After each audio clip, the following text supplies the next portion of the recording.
rockers, rockettes, and everything in between. No discrimination at all, because that's not what we do here on the podcast. And the podcast will rock. We're doing it live once again because, hey, why not? We have so much fun doing it, and we figured it's about time we do it all the time. I am your co-host, Mark Kamire. With me, as always, Corey Morissette. Corey, we have got a just a cavalcade of characters on the show today, and we also just have just a crap ton of fun ahead of us, wouldn't you say? Oh, I've been looking forward to this ever since I pitched the idea back in December. It's David Lee Roth versus Sammy Hagar tonight. We're going to have a lot of fun. I'm going to let you do the introductions as you so often do there, Mr. Kamire. But we got a few people watching. There's a good buddy, Tom. Says if nobody on the show shouts out when it's 8:05, I don't know what we're doing here. Jonathan Thank Todd you, Tom. in the chat. Yeah, Scott Monroe looking for a cage match tonight, and I don't know, things might get ugly. Good thing we brought in some extra help here tonight. Scott Haskin from the Magicians Podcast also watching here tonight. I think he's still drunk from the last live show we did, Mark.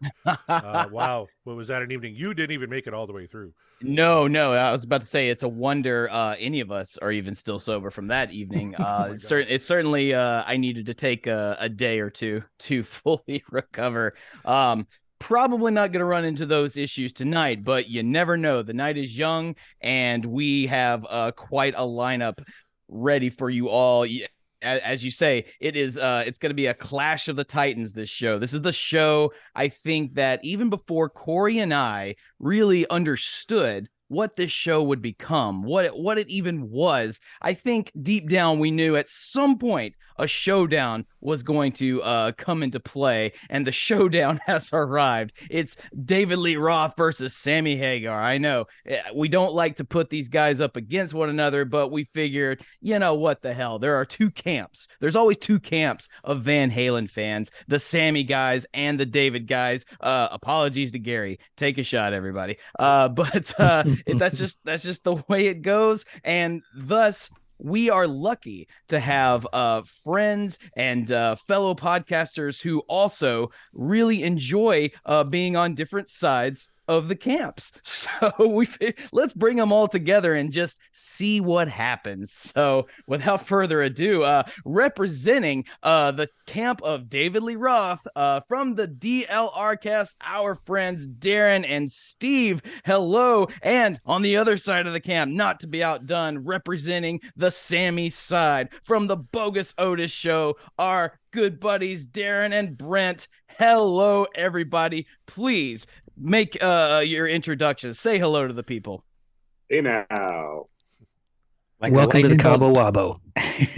Like a lightning bolt in your Cheerios. What's happening, guys? There's only one way to podcast. I wonder if Cheerios taste better with a bit of lightning. I don't know. We'll have to consult the experts on that. But look, you guys, we're so happy to have you guys. I cannot wait to see what this show brings about. I'm ready for absolute carnage, or I'm ready for just absolute peace and harmony. Either way, but if it does get a little too chaotic, we brought with us a special, let's call him a referee in case things get just a little too heated. All right, our good friends from the Van Halen News Desk, Eric Senich. How you doing, Eric? Yes, very serious. No joking tonight. I'm the referee here. No, not a single joke. Yeah, this is my chance to meet for the first time Brent and also Darren from Darren. Yeah, Darren. That's Darren 1. Yeah, this is Darren 2. Yeah, from the Bogus Otis. It's like Bewitched Otis all podcast. over again. Yeah, I didn't want to mispronounce the name. It's Paltrowitz. Yes. Yes, like It's when 8:05. With an It's. It's 8:05. Sorry, I had to throw that in there. So yeah, things could get ugly tonight. So be ready. Be ready. That's what I'm here to police the two sides, because as we know, this gets very ugly, the Sammy versus Dave battle. So I'm ready. Yeah. So you got the Dave side, which is like fire, and you got the Sammy side, which is like ice, and we're in the middle, kind of like lukewarm water, just like Derek Smalls from Spinal Tap. Looking forward to this one here tonight. Mark, I love that you're an agent of chaos, and right off the hop, you introduced 4 people at once and then just said, take it. and then nobody knows who's supposed to go first. Well, I figured great way to kick off the proceedings. We get everyone's pleasantries out of the way at the top, just in case things start to boil once we get into the actual nitty gritty of the show. That's all. Hey, look at that! Kevin Brown is in the chat. Lots of red on my screen right now. Kevin! Appropriate. And Scott Haskins says, and there isn't even any blood yet. Well, the night is young, my friend. Not yet. The night is yes, young, exactly. Chaz wants to know, which side of Sammy do you represent? The sunny side, the shady side? The back side, the front side. Every side. Every side. At all points in between. And yeah. As Tom pointed out, it's 8:05, which means it's time to rock. Yes, it is. It's time to rock. So right at the top of the show, you all are familiar with how we do things. But to those of you joining us live for whatever reason, you maybe just stumbled across it and you don't know what we do here. What we do here on the show is we break down the Van Halen catalog and discography one track at a time. And because we have both the Sammy camp and the David Lee Roth camp, we are going to do 2 songs. We are going to spin the dreaded or the effervescent, whatever adjective you want to give it, wheel. And the wheel is going to give us both a Sammy tune and a David Lee Roth tune. And if it gives us 2 of the same thing, we're going to spin it again until we get to one. So that means, this is important, that means when we do spin Pleasure Dome tonight, we're going to have to talk about it, Corey, and you're just going to have to accept it.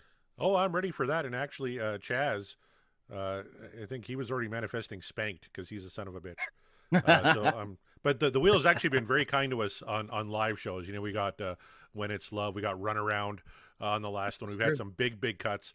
Somebody in the chat, I'm trying to find it here, picked Panama versus Pound Cake, which can't happen because we already did Panama. But That's Pound true. Cake is still out there. Pound Cake is still out there. Ooh, yeah. There was another one who wanted to do Jump versus Right Now. That was Jonathan, who also said Jump versus Right Now. That'd be a good one, eh? That would be. I appreciate your sentiment there, Jonathan. However, I think Corey and I have talked off air about it, maybe even on air, but it just would. It feels more poetic if we got all the way to the end and Jump is the last song that we cover. It probably won't end up that way, but here's hoping.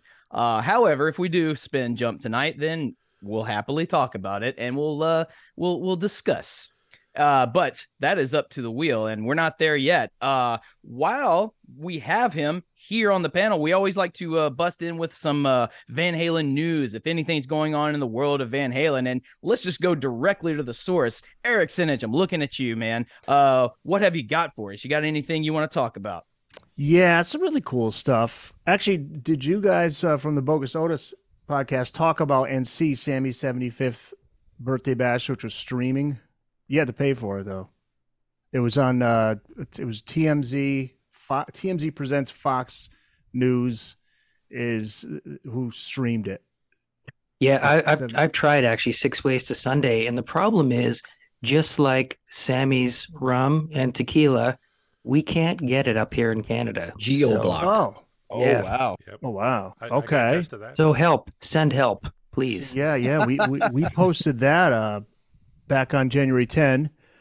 Michael Anthony headlined. Is that event's coming up in March? He's headlining on March 25th. And Mark and Corey talked about this in one of your episodes recently. He's headlining a Save the Heartbeat fundraising event and concert in Costa Mesa, California. You can go to VHND to find out more about that. If you're in that area, that'd be a cool show to go see. Dave's been releasing his podcast, season 2. How have you guys been enjoying that? I know Darren and Steve just did a great podcast. Their latest episode of DLRcast. I listened to it today going to work, and they cover that show pretty well. Maybe bring everybody up to speed on what David Lee Roth is doing with his podcast. Please. Well, he's talking all about his time in Haiti, of course. That's all there is. Yeah, no, it's interesting because Darren brought up a good point on the DLRcast. It sounds like a lot of, my first thought was like, okay, this is all stories that he would put in another book. Maybe he's deciding he's just going to put it all into the podcast. But then as Darren brought up a good point, these are stories that may have already been left out of the original book from 1997, Crazy from the Heat, and now he's telling them. But it's just random stories about his days, really from so far, I'm just thinking all the stories have been from his adventures in the 80s. I don't know, Steve and Darren, do you guys remember if there's anything from the 90s in there? I mean, everything is pretty much. Technically, his camping would have been in the 21st century. Right. Yeah. But he's got one, the last one that he did, it's the girl from the MTV Lost Weekend promo, the girl that's to his right. He ended up going out with for a couple of years, and then he took her out to Haiti with Eddie Anderson, Big Ed, who's been who knows where for many years. Him and Dave, I think, had a falling out, but I don't know. Yeah, if I can add to that, him and Dave stopped working together maybe 98 or so, and it led to a lawsuit. So we know that the Haiti story is definitely not from the last 20 years. Yes. and he said it would have been around 84, 85 because he met her on the set of those commercials that they made for the Lost Weekend. So they're just various stories like that, but he's not talking about anything new. He's not addressing the possible rumors. He did, though, talk about, Darren and Steve, you guys talked about, he did talk about the recent recordings of the Van Halen songs. Recording his own covering his own tunes, covering Van Halen, basically. Yeah, at Henson Studios. That was about as topical as it's got for the most part. I mean, and as usual, nothing about his solo music, which he didn't talk always about. Drives me nuts. He didn't talk about the John 5 songs, I don't think, at all. No, which is talked about that. Yet another lost opportunity, but don't get me started. Yeah, so it's just you just don't know where he's going to go with it, but they're all short episodes. They're like 25, 30 minutes each, and he's just breaking them up. And mercifully, it's Dave being Dave. Yeah, try to keep up, Dave being Dave. That's a catchphrase that we use on this show quite a bit, and by we I mean me. I say it. But the way he tells stories is just like this. He has the most unique voice. You just know instantly it's him. Yeah. So sometimes Tom, you take the coconut, okay? You take the coconut, you cut it in half, okay? Take a piece of that, and then what you do is you make it into a fork, okay? And you're gonna take. Where's he going with this? Eric, I'm so glad that you picked up on all the okays, because he does that, and then he does the pop culture references in threes. I have not prepared this, but Dave always knows who the biggest rapper of the moment is. And then he knows a 1930s movie star. So we go like, it doesn't matter if you're Michael Jackson, Annette Funicello, or Tucci. He always does that in the thing. So that's my rant. Yeah, that's Dave. So check those out. What else is going on? Jazz Obrecht released a couple of his full audio interviews with Ed from 78 and 79, and those are must listens. Those are from back in the day when Eddie was just becoming known, and you just see what a cool dude he was. So those are up on VHND. What else, guys? What else do we got? Oh, there was a really cool piece of audio from 1985. Eddie and Cheech from Cheech and Chong fame. That was pretty cool. They're at this obscure charity gig, and it's a pretty lengthy piece of audio. I think it's like 25 minutes, and you hear Ed going off, and this is, as we know, this is when Dave is, I think he's pretty much out by this point, but then you hear Cheech say, or somebody refer to Cheech as Cheech Lee Roth or something. They make some joke. Cheech Lee Roth. Is there anything we talked a lot about David Lee Roth. We haven't talked a lot about Sammy yet. What do you got going on the Bogus Otis Show there, boys? Well, he's always busy. Is now a good time to do our wardrobe malfunction? Sure, let's do it. I think it is. Why not? I think it is. Should we do that now? Let's do it. Yeah. Let's do that. Okay. Here it is. Oh no. Yeah, I think we misread the paper. I thought we were flipping sides and defending the other side, so we kind of came ready to. What is this? Maybe we're. I guess we're. That's amazing. Yeah, anyways, we'll go back to our side now, right? Oh wait, yeah. This is the wardrobe malfunction. Here. That's the 91 Little Ain't Enough era photo. Bravo. Yeah.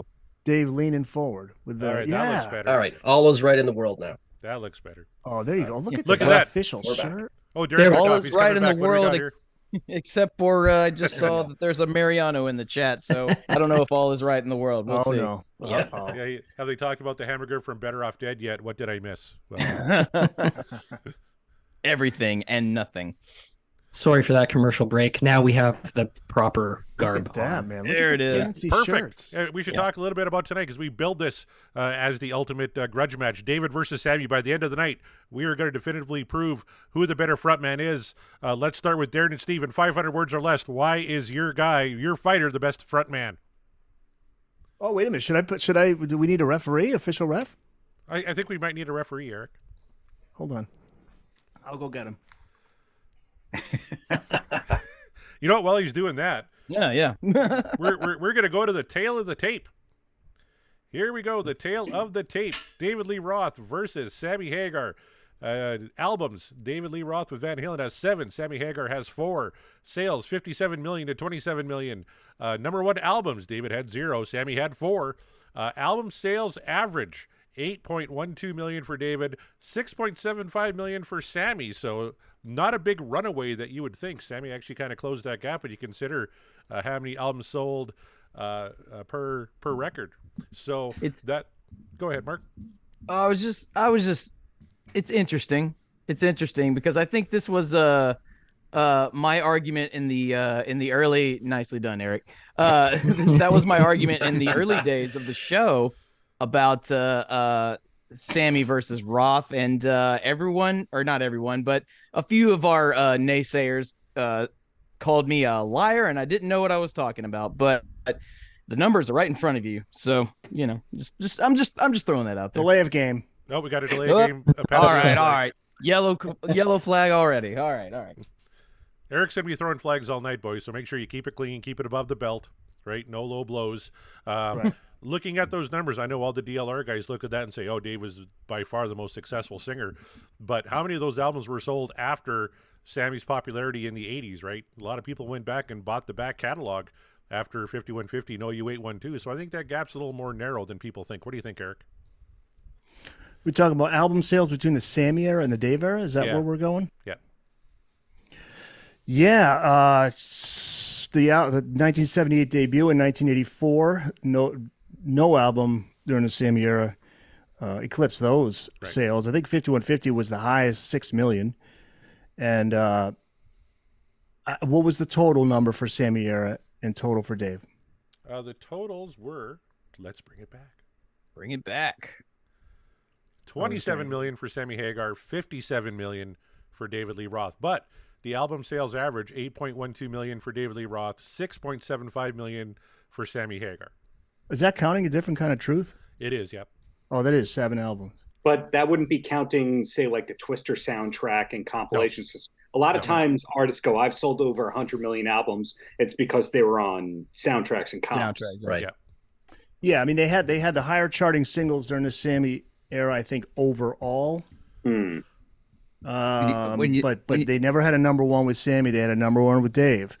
They've had diamond selling albums for the first one in 1984. Right. Mm-hmm. I mean, that's hard to beat. That's hard to beat. And Those if you 2 compare all Sammy's soundtracks and themes to date, oh no, sorry, Dave turned all those down. Ooh. Ooh, no flag on the play. No flag. Boy. I'm surprised. No flag. Yeah, I am too. So this is definitely not the NFL where it's flag football every 3 seconds. So It's apples and oranges. yeah.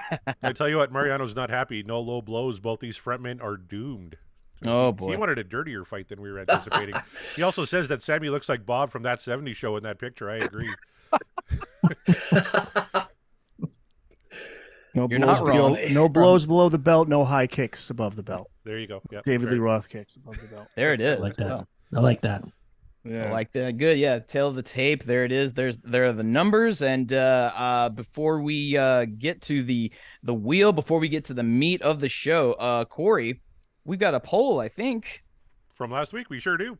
Last Yeah, week we covered Ice Cream Man, which I thought would have pissed off Darren 1 and Steve, because that would have been a good one to cover tonight. I thought if we would have had Ice Cream Man, but we did it last week. 86% What Dreams Are Made Of, 14% This Dream Is Over, almost 150 votes on that one. So the polls are getting quite popular here. But yeah, overwhelmingly positive for Ice Cream Man. I mean, I don't see why not. This was one that we thought, how do you not just have a good time listening to this song? And but we called it. We knew that this would not be a 100% What Dreams Are Made Of, because it never is. Even the songs that we are so sure, there's always going to be a couple of them. But to the credit to some of you voters, you have been letting us know as to why you voted it down, and some of those reasons are warranted, and some of those reasons, okay, that is a choice. Well, did they vote it down just because they've heard it so much? Because that's not fair. Is that what some of them said? That was the excuse I got on Runaround, was maybe people are voting it down because they've heard it so many times. So that could apply to Ice Cream Man. Yeah, I mean, that you can't. I don't think you could judge it based on that. No, I've heard Stairway to Heaven a zillion times, but Stairway to Heaven is brilliant. I don't want to hear it anymore. God damn it. I'm sorry, I don't make the rule. No, I do make the rules. You do make the goddamn rules. Referee. For my sake. What am I talking about? Got the hat on. Corey, I'll leave it up to you. We probably got a bit of a long show, so if you want to skip the comments this time around, or if you want to go through them, whichever. You know what? Like you said, we got a long show. We got a lot of panelists on here. I would just recommend everybody go check out that tweet and read some comments. There's some good ones. I know Heath McCoy, a good friend of ours, chimed in. Ryan Powell, Tom Armbruster, Scott Haskin, because he's got nothing better to do. Kevin Brown, again, nothing better to do. No John Mariano in this one, though. Deep Purple Podcast. Oh, we're planning a date for those guys to be on the show. That's going to be a lot of fun. So check that out on our Twitter. I don't think I'll do live polls tonight either, because that ticked off a bunch of people last time around. So we'll just release the polls as the shows come out. Yeah. And to quote Mariano, if you voted against Ice Cream Man, you're out of the cult. So just throwing that out there for him. So there it is. There it is. That's right. And then Tom thought the point of the cult was to downvote in the polls, and he says, no, the point of a cult is to follow him blindly. So you heard it there from the horse's mouth. Stay a while, try the Kool-Aid. There you go. Yeah. So there you go. Okay. Yeah. Go to the Rockin' Polls. Check that out. Check out what everyone had to say and cast your vote if you didn't vote already. So without further ado, gentlemen, are you ready? Let's do it. We have a drum. Are we drum rolling? Ready to rumble. I just wanted to hear some enthusiasm, and that'll do. Let's see. Yeah, Steve's got that Roth scream. He can do that. But of course, I say, are you ready? And yet, thank you. That was Steve. And yet we can't. We can't spin it just yet, because one, Corey's still got to prime it, but two, I have to ask. We are here. It's Sammy versus Dave. Finally, the ultimate showdown. You're all here from your respected podcasts talking about a particular era of this band. But I have to ask, what song are you trying to manifest tonight? Or I guess it'll be songs later. But for now, just the one song. I'm gonna throw it to you, Darren Bristos. Bogus Otis Show, what song do you want to manifest for the wheel tonight? And I'm assuming you're going to vote for your Sammy song. I'll do a Sammy song, and I was checking. I don't think you guys have done this one yet, so correct me if I'm wrong, but I'd be happy to hear 5150. We have not done that one yet, and that is a popular one. When I put it out there on Twitter, What We Manifest, 5150 by far was the most requested Sammy song. Yeah. Well, there you go. All right, we got one for 5150. Brent Shut up, Nard. Chaz. Chaz says spanked, spanked, spanked. I don't like him anymore. Go away, Chaz. Brent, what say you? So just to be clear, I cannot vote for How Many Say I? Is that right? No, you absolutely taken. cannot. It is it's off the done. It's wheel, over. yeah. We're never going back. Okay. Well, then I guess my second choice would be I would like to manifest my have you done Mine All Mine? Yeah. Yes. I think we did. Oh. Yes. Yeah, great tune. We only got like one track left off of OU812. I believe it's Black and Blue. Come on. How about I'm gonna go Feelin' Off Balance. Feelin'. Ooh, okay. Ooh. Yeah. Coming in hot. Nice. All right. Deep track. Is a deep track. All right. So from the other end of the spectrum there, we'll go ahead and call the shot there. Darren Paltrowitz, what song do you want to manifest, presumably from the Roth era? Oh, because you've already done Up for Breakfast. I just basically like to get anything from A Different Kind of Truth, because I haven't heard it for a while, because good old Dave, his business dealings, for some reason, it's not on Spotify now. No, Not on iTunes either. Yeah. So weird. Yeah. it's quite tricky. So just any song from that album? Any song from that album. All right. Very Nice. a broad category. I dig it. Stephen Roth, how about you? I'm afraid I'm going to mention a song. Forgive me for my Dave-like attention deficit disorder here, but I'm afraid I might mention a song you already did. Actually, I was going to bring up if you were going to reverse, I was going to say I was going to tell you a Sammy song, but I absolutely, I'll tell you, Dave era. I love Fair Warning. I love Hear About It Later, and Drop Dead Legs. Just there's songs that I will never tire of in the Van Halen catalog, and that's two of them. Did you do one or both of those, guys? Again, forgive me. Drop Dead Legs we did, but we haven't done Hear About It Later. I've been calling for that one for a little bit. Man, that's I think that's one that some people might forget its greatness. Yeah. That, Steve, you guys have all of Dave's high screams to start your show. I think you've got that one in there, right? Because Dave goes way up on that one at the end of it. Yeah. Yeah, the classic Dave scream. Yeah. All right. And you know what? I'll go ahead and ask Eric, how about you for this first spin? What you can you have the benefit, you can choose any era you want.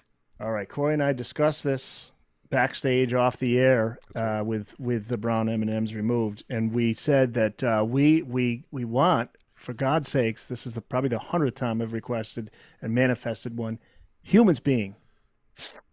It's got to happen. Corey, absolutely great choice. Great choice, great song, one of my faves. Yeah, Sammy era fave for sure.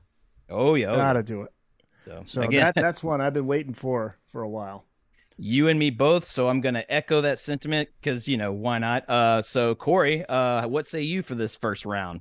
Oh, what Eric and I talked about was combining our manifesting powers, because out of everybody on the panel, 3 times people have called their shot and got it. Eric once, me twice. So we're going to combine our powers. Humans Being for a Sammy track. I also picked a Dave track because we're kind of in the middle. I would love to hear. Actually, I know you said for the last show, but I'm kind of feeling some jump here tonight. I think this is a good panel to break down Van Halen's biggest hit. Well, it certainly would. I mean, wouldn't that be something if we spun Humans Being and Jump? Talk about just really going for it. We'll see how that goes. But all right, you know what? I'm going to combine the power of Humans Being as well, because I've been wanting it. I've been wanting to hear it. But then I'm also gonna throw in the song that, again, I have been wanting to hear, and for some reason the wheel just says nah. Ain't talking about love for the David Lee Roth track. Like, come on, man. Yeah, hell yeah. It makes me happy. It's a great track. I would love to hear it. Eventually we will, but why not on a show like tonight? So it is. Should I have picked a Dave song too? Yes. Yeah, go ahead. Yeah, we got to pick one from each era. Yeah, you're impartial tonight, so. Yeah. From the Dave era that hasn't been picked. All right. No, Cathedral's good, but no, I want to go with oh man, it's only a 2-hour show, Eric. Come on.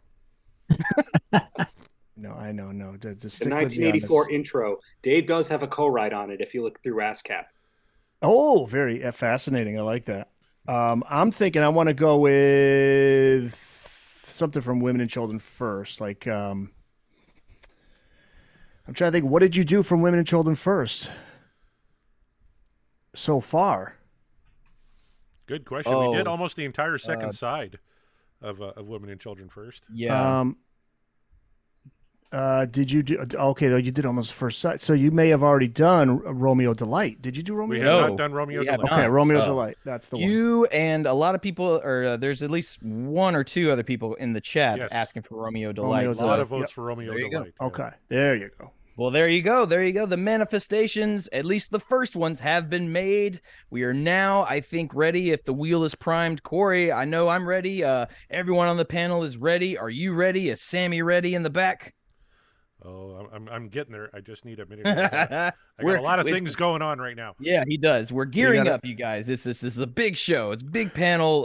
Here we go round and round. Oh no, I was going to do it for you. I appreciate. I was gonna let you keep going. Yeah, just keep first going. I gotta shuffle the wheel. There's 7 of us on the panel, so I'm gonna hit shuffle 7 times. Here we go. 1, 2, 3, 4, 5, 6, and 7. All right. All right. Let me find my sound clip. Here we go round. All right. Here it goes. Oh, it's almost. Oh, I thought we were gonna get Pound Cake. Instead, we're getting an unreleased track from Van Halen 3. That does not count. That does not count. That That's doesn't a Gary count. song. Nope, it doesn't count. Sorry. Wow, Again, you apologies had to that Gary. in Take there? a shot. Yeah. So that stays on the wheel. Oh, Sammy's got to warm up those pipes again. He's going to get tired if we're going to keep rolling Van Halen 3 songs. Let's try it one he's a more time. professional. He can do it. That's the one Mitch Malloy sang. Second time's a charm. Let's see what we got here. I swear if we Take look at 2. this We're another- coming down to. Oh, where have all the good times gone from Diver Down? Another Diver Down tune. Yeah, that is our Dave track for the evening. Eric, tell us about Where Have All the Good Times Gone? Kinks cover, opening track from Diver Down, 1982. This Van Halen actually, they covered, that might have been, obviously they covered You Really Got Me. There's that one. There might have been another Kinks song they did too from the club days.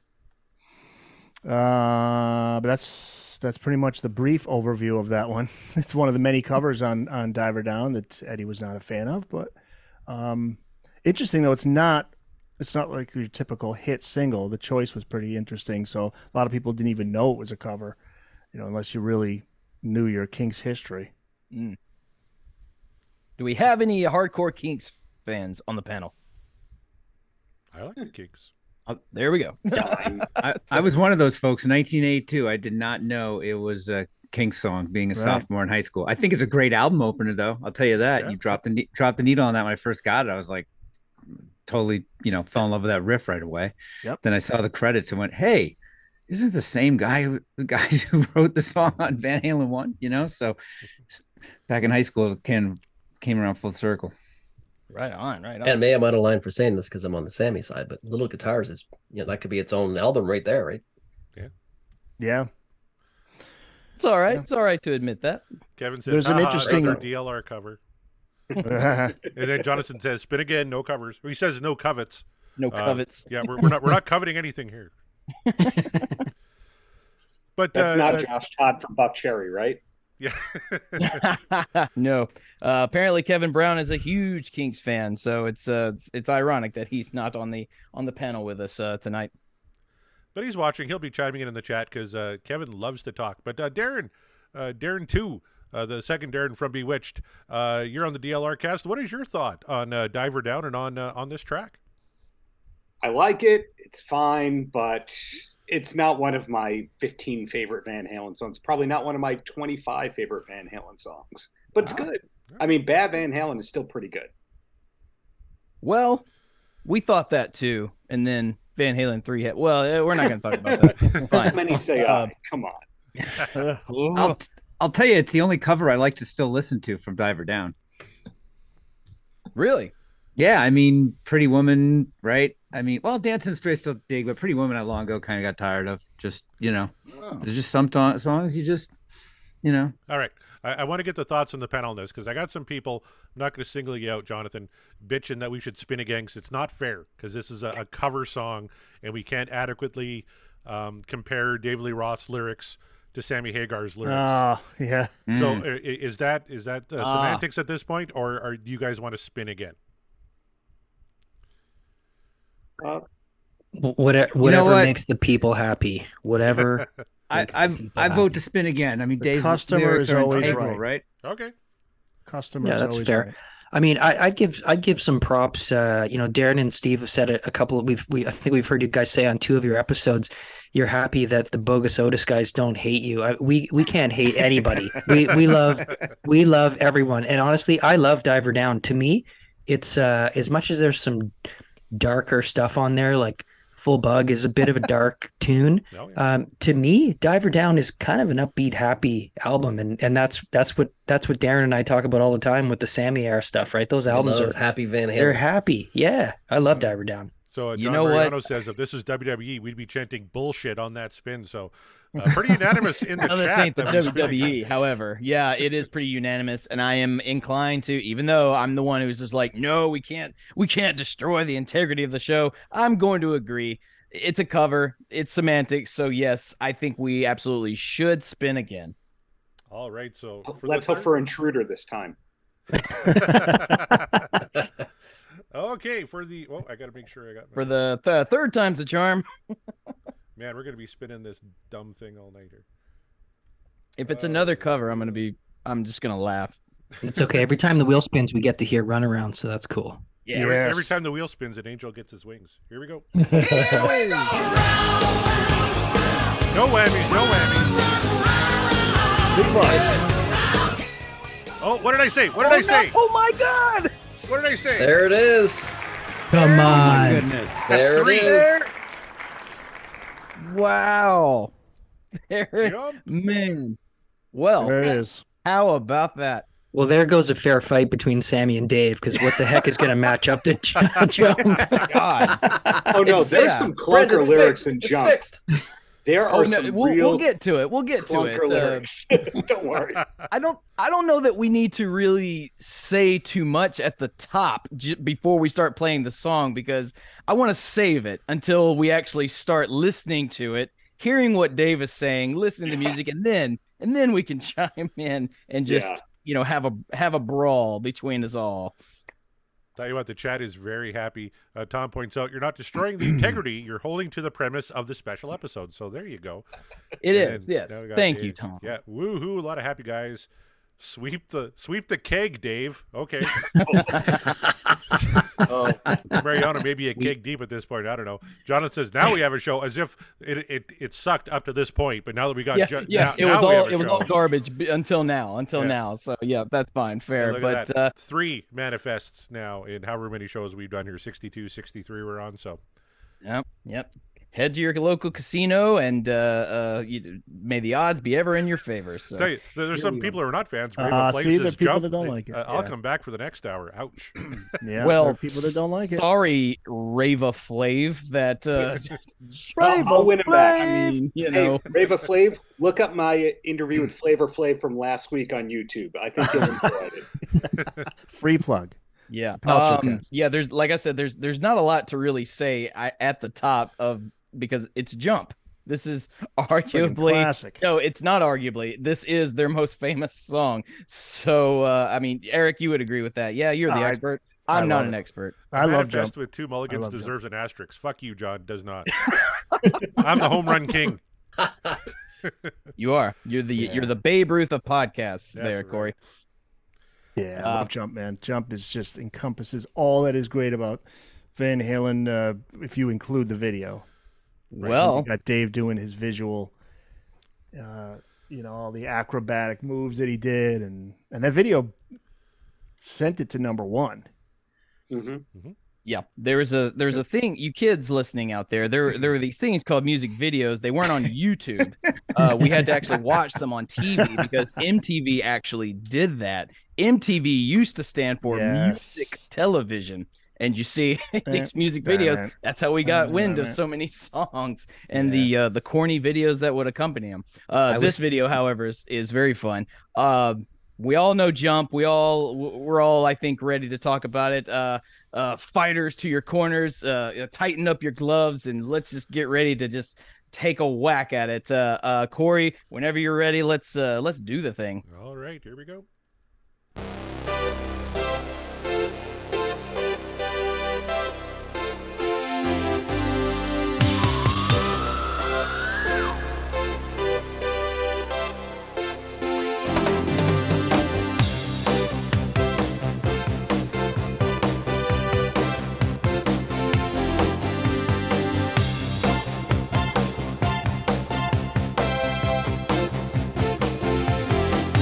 All right, let's go around the horn. What do we think about that intro? Let's start with Darren Paltrowitz. Great intro, although total sidebar here. I've heard and I've never done this before. If you can get the isolated guitar track, it's out of tune from the rest of the track. Has anyone heard that before? Yep. Okay. Yes, I have. No. Interesting. Yeah. Darren. Christine Binkley says, I love this song on Glee. I was today years old when I learned this song was on Glee. Yep, me too. I'm old. I don't know what that show is. It's just a thing that happened and it went away. It's never coming back. Martha. Yeah, Scott's going all the way back. We get Martha quit on the show. I've tried. I reached out to her. She never got back to me. But that's great that you tried. Well, why not? Wayne Gretzky said you miss 100% of the shots you don't take, right? So yeah, Kevin, the drum man. Yeah, drums do sound good, man. Favorite part of the song, drumming wise, is during the solo. Yeah, during that solo. Gary says this song has keyboards. Eddie Trunk is triggered. Everybody's triggered. Eddie Trunk. All right, Bogus Otis interviewed boys. Sammy, my friend Sammy. I had him on the Trunk Nation. I know Michael Anthony. Nice. Right. We got to hear from the Bogus Otis boys. You obviously aren't opposed to keyboards because they were prevalent during the Sammy era. What do you think of the intro to Jump? Well, I like the keyboards. I'm a big guitar player, and I like the keyboards because they have a guitar. They have the Brown sound on the keyboard, so I love the grittiness of the keyboard sound that Eddie dialed in for this. Yeah, I would say I think when we were on with you guys last time, our song was "I'll Wait," and we talked a lot about Alex's drum sound on "I'll Wait." And for me, what I'm about to say, there's probably going to be some people on the internet that want to crucify me for saying this, but I almost feel like much of 1984 as an entire album is an Alex Van Halen drum sound album, almost even more than Eddie's guitars in some places. I mean, you think about the intros to Drop Dead Legs, Hot for Teacher, I'll Wait, Girl Gone Bad, and Jump for sure. I mean, the drums to me is just, it's drums. Man, great point. Yeah. So true. Yeah, And before we went to the Lynn drums, right? Like a real drum sounds here, right? Yeah. The total Brown sound. Not surprising because Ed had complete control. This was recorded at his studio, and you know how he felt about Al. So now, John Mariano would like to know from our experts here on the panel, how does the Brown sound relate to the Brown note? His music knowledge is sorely lacking. Eric, your thoughts? Oh my God, is he? Oh my God, is he? Yeah, I'll really let you gonna guys go take here? this one. Is he going to go here? I'm the referee. I'm supposed to be neutral, but John, man, see, people don't like it because of the keyboards. They want to hear Ed, rocking on the guitar, which is what Ted Templeman and Dave was saying. Dave used to say, "You're a guitar hero, kid." When Ed talked about the story, "You're a guitar hero, kid," but Ed was a musician. He was tinkering around with the keyboards as far back as like 79 or 80. I think he was messing around with this on the tour bus around 79 or 80, possibly that far back. 1 foot out the door. Yeah. Yeah, I mean, rock. How fun was it to see Eddie behind the keys on Live Without a Net in the 5150 tour, right? Yeah. He's a guitar god. Yeah, no one's going to argue that, but it was different and it was cool, and he looked like he was having just as much fun. That's what I was going to say. You're right. He was having a time. He was having a blast. Yeah. So it was nobody's idea but Ed's. Nobody else wanted to do it. It's not like nobody put a gun to his head and said play keyboards. This is what he wanted to do, and it's really the gateway to what was coming next during the Sammy era. And as you guys know, being Sammy fans, Sammy has been insistent on this. He's basically saying, look, I'm not the one who told Ed to play keyboards. This was stuff that he would come to me with. He was playing keyboards at the time, and I'd lay down the lyrics and the vocals on it. But that's where Ed was at that time. And going back to, the Brown sound of the keyboard, I mean, a lot of bands that released after 1984 came out, a lot of rock bands at that time flew to having keyboards in their songs. And I feel like 1984 is the keyboard sound has stood the test of time when compared to some of those other bands that started adding keyboards. I feel like the sound that they got it's aged a lot better than some of the other bands, in my opinion. I'll tell you that the opening, couple things. Jump is one of those songs where I'm sure for you guys too. I mean, I can remember exactly where I was the first time I heard that. That would be in the back room of an Arby's while I was messing around with some beef and cheddar experiments. But that's a whole other story. In Long Island of all places. And that's true. However, that's one of those songs where it is so classic, man. As soon as it jumps out at you, and this occurred to me too.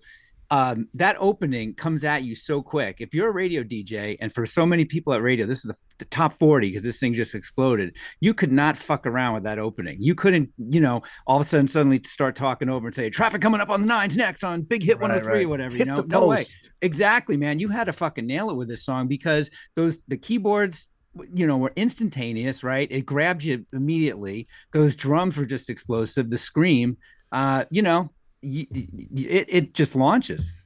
Yeah, Steve, the kind of what you're saying, you remember exactly where you were. And I think every time you heard the song since then, if you're sitting down, the second you hear that keyboard intro, you want to get up and dance or move or jump, right? 100%. Absolutely. Yeah. That's why you always hear it at a sporting event live. Somebody like at some point during a game, you're gonna hear jump, even if it's just the intro or a little part of the chorus, something. Inevitably, you're gonna hear it because it does make you want to get up and just yes.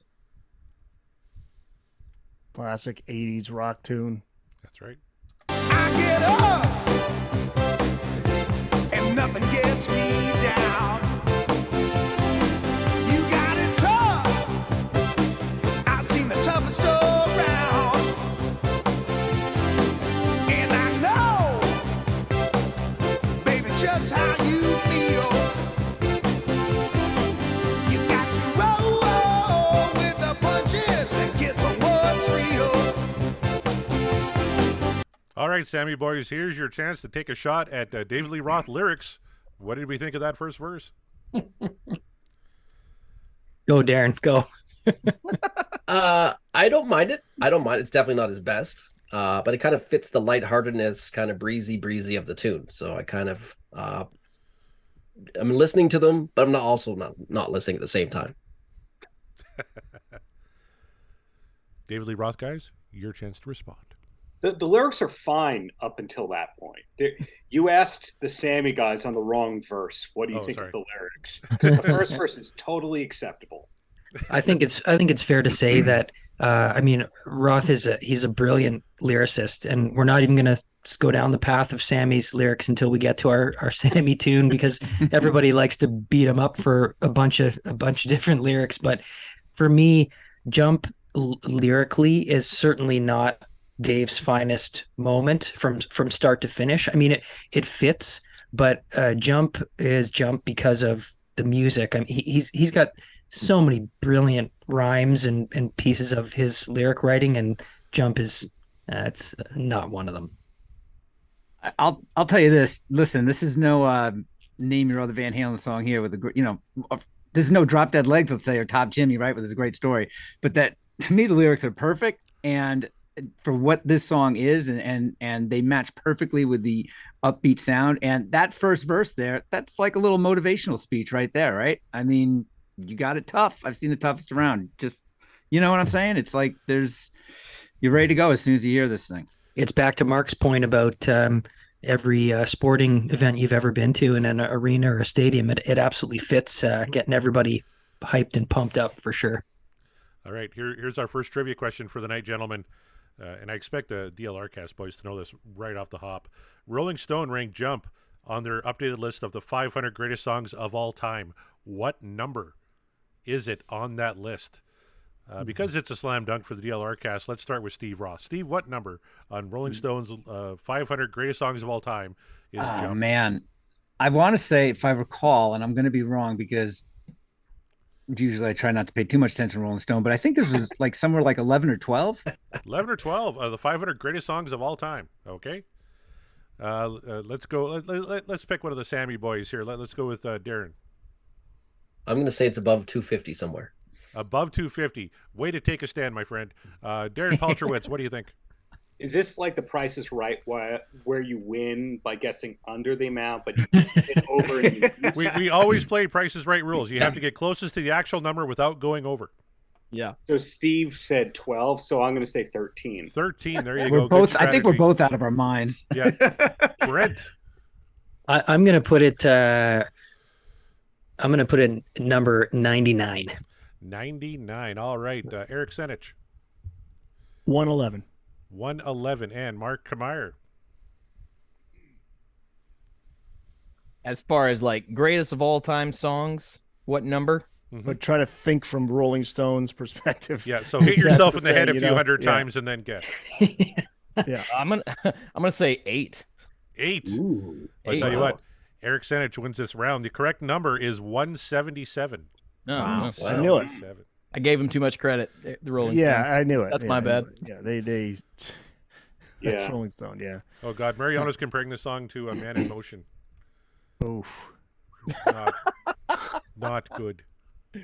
Ooh, All right, let's keep going. with Onward. John. A quick comment on that, just that whole dum dum dum dum dum dum dum. It's so cool, man. It just drives the song along. Inspired by the Hall & Oates "Kiss on My List." Eddie even said that. oh, fun fact. Almost potential Van Halen singer Daryl Hall. That's right. Yeah. Can't you see me standing here? I got my back against the record machine. I ain't the worst that you've seen. Can't you see what I mean? Might as well jump, jump. Might as well jump. Go ahead and jump, jump. Go ahead and jump. Oh, hey you, who said that? Baby, how you been? You say you don't know, you won't know until you begin. What does that mean? Which part? Well, You won't. You say you don't know. You won't know until you begin. Like begin what? listen. This is the Dave mentality. You know. I'm just trying to stir the pot a little. It's lead with your face. Lead as with Dave your would face. say. It's potential disaster. Go for it. You never know what's going to happen unless you you go. try. He's seen the toughest all around, but he's Yeah. the worst that you've seen. That's why I said you asked the wrong time of what are the lyrics? How do you think of them so far? Oh, they're fine. Get to the second verse. I'll tell you my favorite lyric though in the whole song. This is gonna sound crazy. The one I always love to sing and yell out is that part. Are you? Who said that? Baby, how you been? I mean, it's just, you know what I mean? It's almost like it's off the cuff. He It's answered funny. himself. You can hear a little dig. Exactly. That's the other thing. too. Who said that? How you been? Like, nobody, Dave. Nobody said anything. That's kid- you. I kid you not. That is my favorite. That's my favorite. Those are my favorite lyrics in the song. Those are those little Dave moments. Exactly. Those Yeah. Rothisms. The Roth. The treatment of that line fits perfect with the music video too, right? The way they Right. did it was pretty cool. Yeah. Yeah. This lyric to me is kind of see here I'm supposed to be defending Sammy and here I am I'm doing it again, but this is kind of like the old only time will tell if you can stand the test of time, right? Like it just I don't know. See, I'm the ref though. I have to. I'm sorry. Yeah, I can't give my opinion. I think it's totally different. I think it's a mindset. It's a mind. Whereas a Sammy was only time will tell if you stand the test of time is not a mindset. Jump is go for it. You know, that's to me. The lyrics are. They're not. They're simpler than some of the other Dave lyrics, especially as we get into the future lyrics like different kind of truth where he's really, mixing it up with the words. But I just think it's great. There's videos where Dave talks about it, the whole theory behind the lyrics. You know what? You know what though, Eric? You said that you're not allowed to have an opinion because you're the referee. That I disagree with because if anybody watched Wild Card Weekend, the refs had their opinion all weekend long. That's right. Good call. That's right. And yeah, I got to make sure I cover the spread, so I might call a few penalties if I have to. Well, I tell you what, there was some talk in the chat about that flat-sounding guitar, that auto-tune guitar, and Chaz points out his guitar was tuned flatter than flat because of how hard he bent strings, even just fingering chords. All right. Alex doing a little cool stuff, the little just little accents on the cymbals. Yeah. In the chorus, Alex's drum pattern is 1-2-3, 1-2-3. David Lee Ross timing with the lyrics are brilliant with the cadence of "Why can't you see me standing here with my back against the record machine?"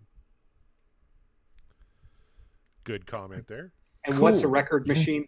That would be a jukebox. I was just going to ask that. What's that even mean? Jukebox just doesn't fit into the Right. phrasing of the lyrics quite as well as record machine, which, all right. Well, Plus, how many machine songs rhymes have the with- word jukebox in it? Yeah. Yeah. No, I know what it rhymes with, Corey. You got to think like a songwriter, Mark. You're not a songwriter, so you wouldn't know. But I mean, No, I can't think like a see songwriter. what I mean? Record machine. You see? I am You the might as well pentameter. just jump. Just jump. Go ahead. I'm gonna jump. Can't you see me standing here? I got my back against the record machine. I ain't the worst that you've seen. Can't you see what I mean? Might as well jump. Okay, so I'm going to jump in here. So Yes. this is where I feel like when Dave was writing this song, he didn't really future-proof himself, because every time I've seen him sing that line, he never hits it. He's either flat himself or he's sharp on that line. Whereas Sammy, because he's now reaching to like Sammy territory with that note. So I feel like whenever you see him play the song live, he never gets that part right. Agreed. Yeah. All right, There are Chaz, no lies Chaz has a detected. point here. He says David was referring to the record industry. Van Halen experts, is that true? I never knew that. With I the don't record know machine what- part? Is yeah, that what he's yeah, the record machine part. Can you see me standing here? I got my back against the record machine. That makes sense, but it's kind of hard to like pick on the man when you are the man, which Van Yeah. Halen was at that point. You're the number Yeah, one it's- band in the world, and the world's out Good to get point. you. That's yeah. Yeah. I see the interpretation you went for there, Chaz, but I'm not quite sure it's there. But good on you for trying to figure that one out. Tom points out there's a lot of things Dave never got right live. So there's a shot across the bow. Hey now. Wow. Eric's reaching for the flag, but no, it's not coming out. No. Jump! Go ahead and jump.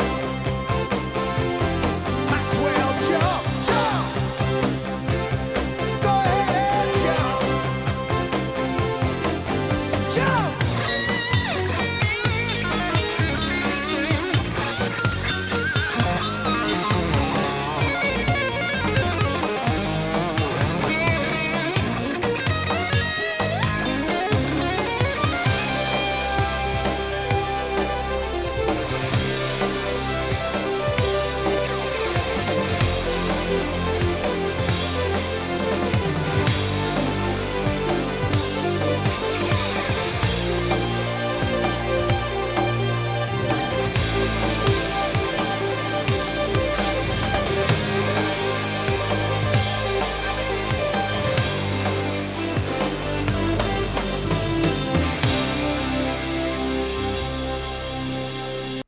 All right. Now, someone mentioned 1984 really is an Alex Van Halen album. It really is. And I was really listening There to you Alex in that section. Yeah.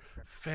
Yeah. Fantastic. I Yeah. know we got some fellow drummers in the chat who I'm sure are gonna chime in. But for the first time in a long time, I wasn't listening to Eddie on the keyboard or on the guitar. I was listening to Alex, and he was killing it.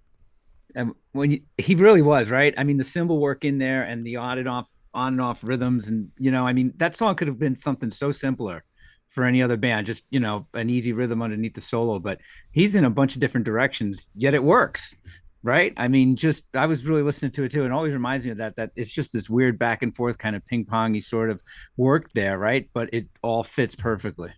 Yeah, I mean, everybody always goes to the guitar solo in a song, and you rarely hear of a drum solo in a song. Excuse me. The only drum solo moments are at live shows, and that's when you go get another beer, right? When the drum solo is happening. But this is like, it's a drum solo in this song, and it's freaking amazing. And it's recorded like perfectly. Yeah. It sounds Yeah. amazing, right? If I can say a not nice oriented thing at Dave right here, Mhm. if you saw him Can we live- timestamp this right now? Because Darren's about to say something. Yes, and go. Yeah, I'm going to check 9:59 for p.m. suspicious packages in the next couple of days because we know he already doesn't like me. But that part of the song, which is so epic because it's Alex showing off in a cool way, Eddie showing off on two instruments in a cool way. That was when Dave, from the early 2000s forward, live would be doing his kendo stick demonstration part, which I guess is supposed to take away from how special everyone and everything else is. Is that a coincidence or was that strategy? I think when you're the front man, you got to be out at, it's your act, it's your bill, right? You got to be up front all the time, I guess. I mean, I can't imagine now him. Could never imagine him leaving the stage during that part and just, having guys that 90% of the audience don't know at this point, right? Unfortunately. Yeah. I love this comment here from our good friend Rava Flav. I just got to jump real quick. My lovely bride who heard me listening to the show just yelled to me, "Hey, jump. That's the only song I like from that band." So. That actually bride European, that would explain it. Europeans only know jump usually. that actually reminds me though. I've known people who just, passing rock fans, not really women is in particular, a few women who never really liked Dave's voice, but they'll say, "Oh, I love that song. I love his voice on that song." Go figure. It's bright and airy and upbeat, and that sounds like a commercial for a room freshener or something, I'm sure. But There's a couple interesting. Correct though, that the piecing together of the solo. They're right. two. Yeah, Ed and Dom Andy. Yeah, once you hear that, you can't unhear it, right? Yeah. I always remember from the music video, there's a couple of interesting little tidbits, and I can remember during the that kind of keyboard solo piece, someone said years ago that if you look really closely at the top of Eddie's keyboards, there's like a thick layer of dust across the top of it, and it's almost like a bit of a metaphor for maybe nobody else wanted him playing them, so they were stuck in the corner and they just got yanked out for the video and covered in dust or something. I don't know. That's interesting. The comment that was made a minute ago too about this guy's wife saying, "I hear jump in the background," and that's the only. So there's some similarities here because when my wife and I first met, and one of the first things she got to know about me was my obsession with the band Van Halen, and she at the time actually said "Jump" was like the only song or thing that she knew about Van Halen. So I think this is it's a very similar story for a lot of us for sure. Absolutely. I wanted to go back to this comment here because Gary says, "I'm a 54-year-old, 100% heterosexual male saying that Eddie's smile in this video is fucking epic." Right on. How could it's infectious, man. How can you not get happy looking at that smile, right? But seriously, how fucked up was Eddie during that video shoot? Because the smile is there, but you look in his eyes and that hamster ain't on the wheel. He's smoking something in the corner. That smile kind of reminds me of Jess Spicoli during certain parts of Fast Times at Ridgemont High, Hey, and who are the musicians in the room here, if anyone? I try. Well, one of you guys probably know this, but I always wondered, and I looked this up a long time ago, but I always wondered, there's something that sounds different in my ears, and that's because the solo is in a different key than the rest of the song. Yeah. Yep. Which, until that sounds different. There's. But Eddie always that's a said, normal, man, natural thing. But to me, it sounds good. Modulation, good, right? and then it goes back to it. Yeah, it's not uncommon, but I guess for rock music, it's sort of sounds like it comes out of left field.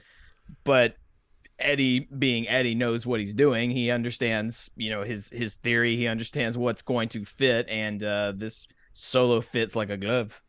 Reminds me, I always love the fact that he complains that he can't count.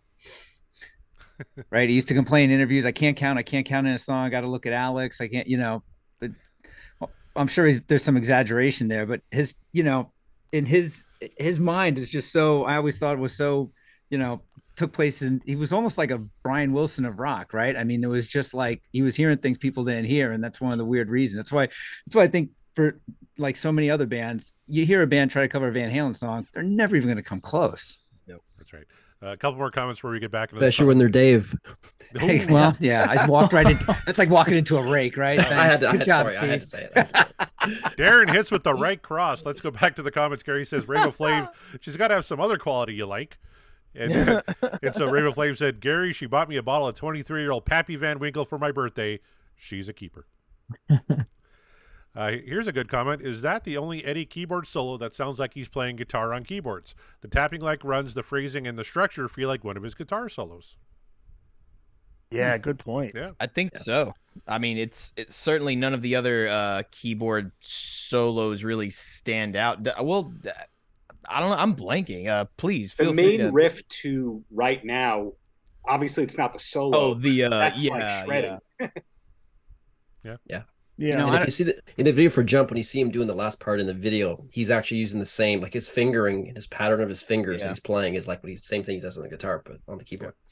You know, right when the keyboard solo ends, it kind of builds to a crescendo, and then kind of just like, I guess the only way I can describe it, kind of comes in for a landing almost. You know what I mean? It's like, and there was always something to me that, and I have no idea if it's even close to it, but there was almost like a classical music, like you could see a conductor almost, you know, like we're bringing it, you know what I mean? It just comes to a perfect close, just the way it does.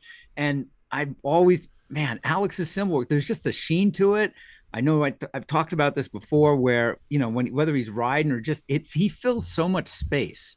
There's never an emptiness. If that makes any sense, you know, and especially, you know, even though a keyboard sound is so thick, whereas if there was no keyboard, it's just it's just a guitar and a bass. He fills so much space and sound.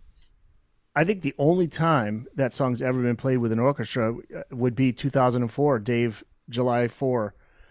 With the Boston Pops. Right. Go check that out on YouTube. Yeah. Jonathan pointed out during that video, Eddie probably had some Krell. Yeah. Longtime Van Halen fans know what that means. Yep. Absolutely. Chaz says he sensed time. He didn't count it. He's like a Jedi. Yeah. There you go. I'd never listened to anything else. He said the only album he ever bought was a band called Brand X. And Kevin Brown says all his keyboard parts are played like a guitarist, not a keyboard player. That's why they're tougher to play than you'd think. So, well said. We have 57 seconds left. Let's finish off Jump here.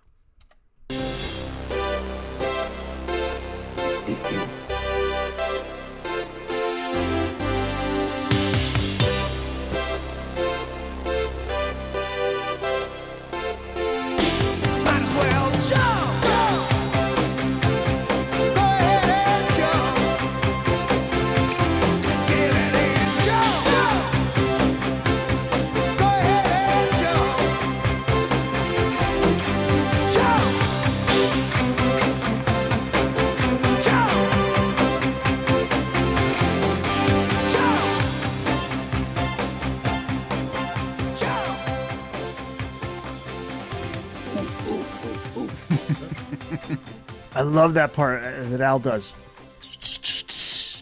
Yep. Throws that in there. I think it's really important to note that the fade to jump is in what tune by Sammy of Van Halen? That would be Top of the World. Yes. Yes. And it's also played at the end of Dance the Night Away in the US Festival. That's right. I always love Eddie's guitar part at the end of that, as it kind of just grows a little bit, just kind of a reminder. It's like, yeah, you know, it's not all keyboards, you know, like it's thicker. Yeah, exactly. And it's just sparse enough to keep the song riding along too, right? Right. Trivia time. What song did it take over to become number one?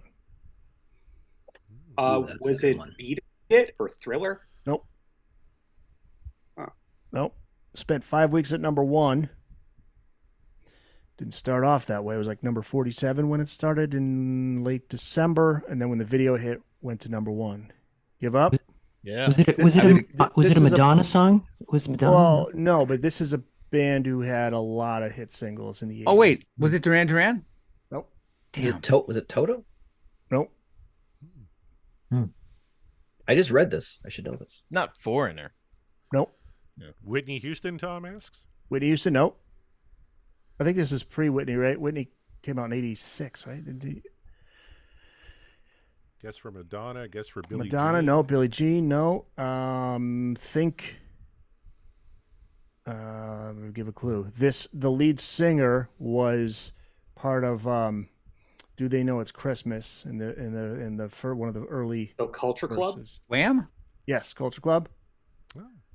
So Do You Really Want to Hurt Me? Nope. Karma Chameleon. Karma Chameleon? That'd be Karma Chameleon. Really? Oh, wow.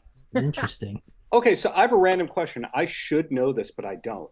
You know how in the Just a Gigolo video, how Dave is lampooning every pop star of the moment? The Boy George person looks exactly like Boy George. Is that Boy George? No, I don't think so. I don't think it is either. I agree with you. The person looks very similar, but I don't think it is. Yeah. Because everyone else is cartoonish, and you go, good parody. Yeah. It does look And then like. you look at the Boy George and go, that might be him. Yeah. He was drunk a lot during that time period. He might have just ambled onto the set for all we know, and really legitimately got thrown out. But because it is pretty close. Yeah. He was on the next soundstage shooting the A-Team. I have a friend who made it one of their New Year's resolutions to watch every old episode of the A-Team, and supposedly there's incredible cameos, not just Boy George. I'll check that out. Wait, was that me that said that? This All right. is the one song that Sammy said was just like undeniable from a Sammy standpoint. You know, he never was a fan of Dave, but he always loved Ed, obviously. But this was that one song he was like, damn, if I could write a song like that.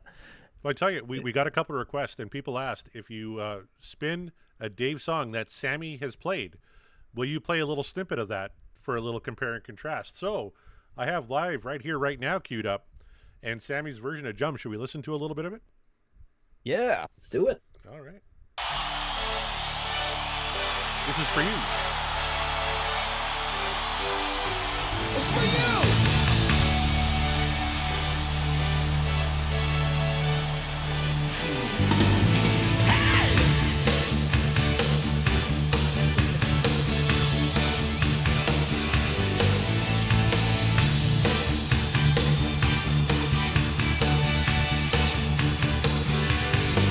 I get up. Can't nothing get me down. Yeah. You got it tough. Wow, I'll see the troubles around.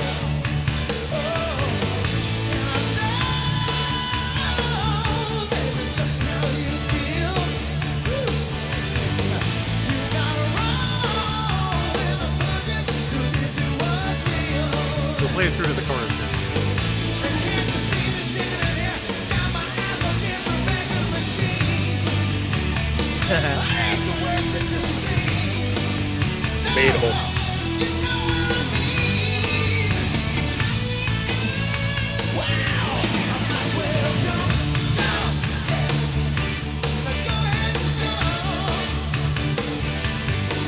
I said jump, I might as well jump. Just I want to hear this one little part.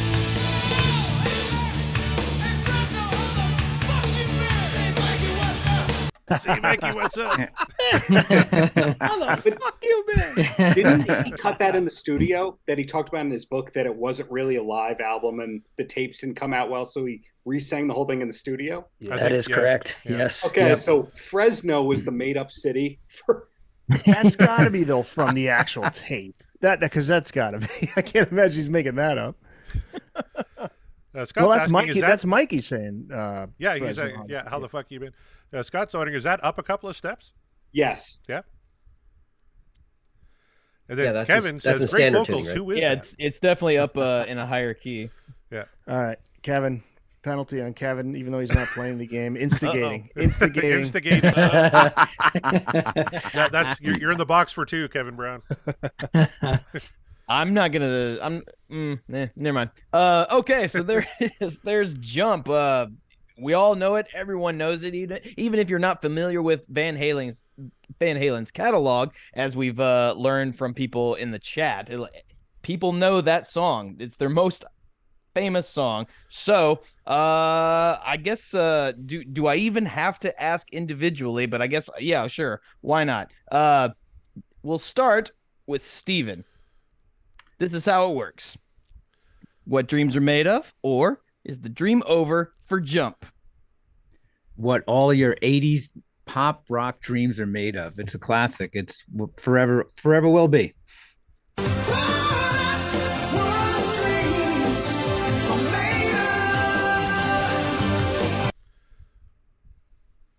Well, there you go. There you go. All right, Darren Paltrowitz, what say you? Yay or nay on Jump? Oh, yay. I don't need to hear it again. I'm playing it again. Goddammit. No, jump. Oh. I don't hear jump again, but yay. All right, so now shocker. The DLRcast votes yay. But now we go to the other end of the spectrum here. We'll start with Darren Bristow. Is Jump what dreams are made of for you, or was it just so overplayed and you're done with it?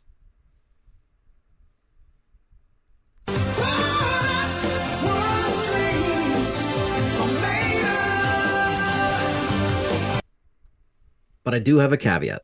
Yes.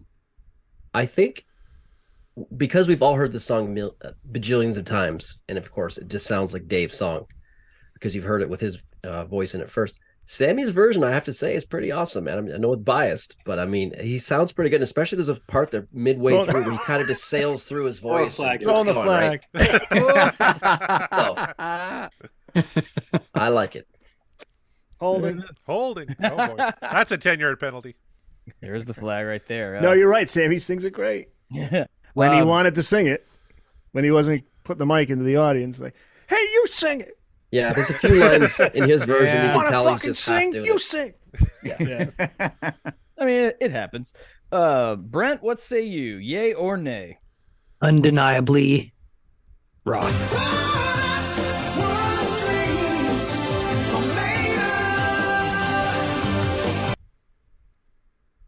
All right. There you are. Okay. It's also very much like karaoke dreams are made of. Absolutely. And I think we can just go ahead and sweep the rest. Just on the count of three, Corey, Eric, me. 1, 2, 3. Thumbs up.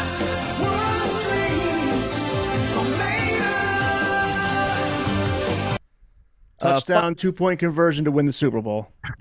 You heard And the ref. two-pointer, wow. Yeah. Final thoughts, final words about Jump. Eric? It's perfect pop rock song. I know the old time fans don't like it because it's got keyboards, but man, that is just Ed's brilliance right there. It's downright nocturnal emission. I just love that was Ed's moment to shine, that he was fighting for even during Fair Warning album. He had this, go into the studio in the middle of the night with Don Landy and do all that stuff. And this was his moment. And he called the 5150 Studios. People thought he was crazy. He was right. Came up with songs like this. And the funny thing is that Dave didn't want to have keyboards. And number one, for the rest of his career, he would finish every show with Jump. And then he has Skyscraper, which has keyboards on it. So, he came around to it. Oh, and Eat 'em and Smile. I got to cut you off. Yeah. Every song on Eat 'em and Smile has keyboards. Going Crazy. Yes, you're right. Going Crazy, heavy on the keyboards. You're right. But in his defense, it was just him and Ted Templeman are thinking image. They're thinking this is not what people want. And, but at that point, Ed was just like, take it or leave it. And he won. Yep, he won. So, Corey, final words on Jump? It's a classic. Love it. Love everything about it. Alex killed it. To me, Alex is the star of that song as much as Eddie's great. And, David sings it well and Sammy sings it even better. Hopefully I don't get a flag on that on the live version. But Alex, as a drum fan, love what he did on that. And I know Kevin alluded to rock critics who call Alex Van Halen just an average drummer. They had a very average rhythm section. You're like, what fucking band are you listening to? Because that's not true. But it's time to play one of my favorite games here. How many times did Van Halen perform Jump in their career? Again, this is Price is Right rules. You have to get closest to the actual number without going over it, because Eric moaned. We're going to start with him. Eric, how many times did Van Halen play Jump? Oh, Jesus. That's counting the Gary era. Jesus. Okay, I'm going to say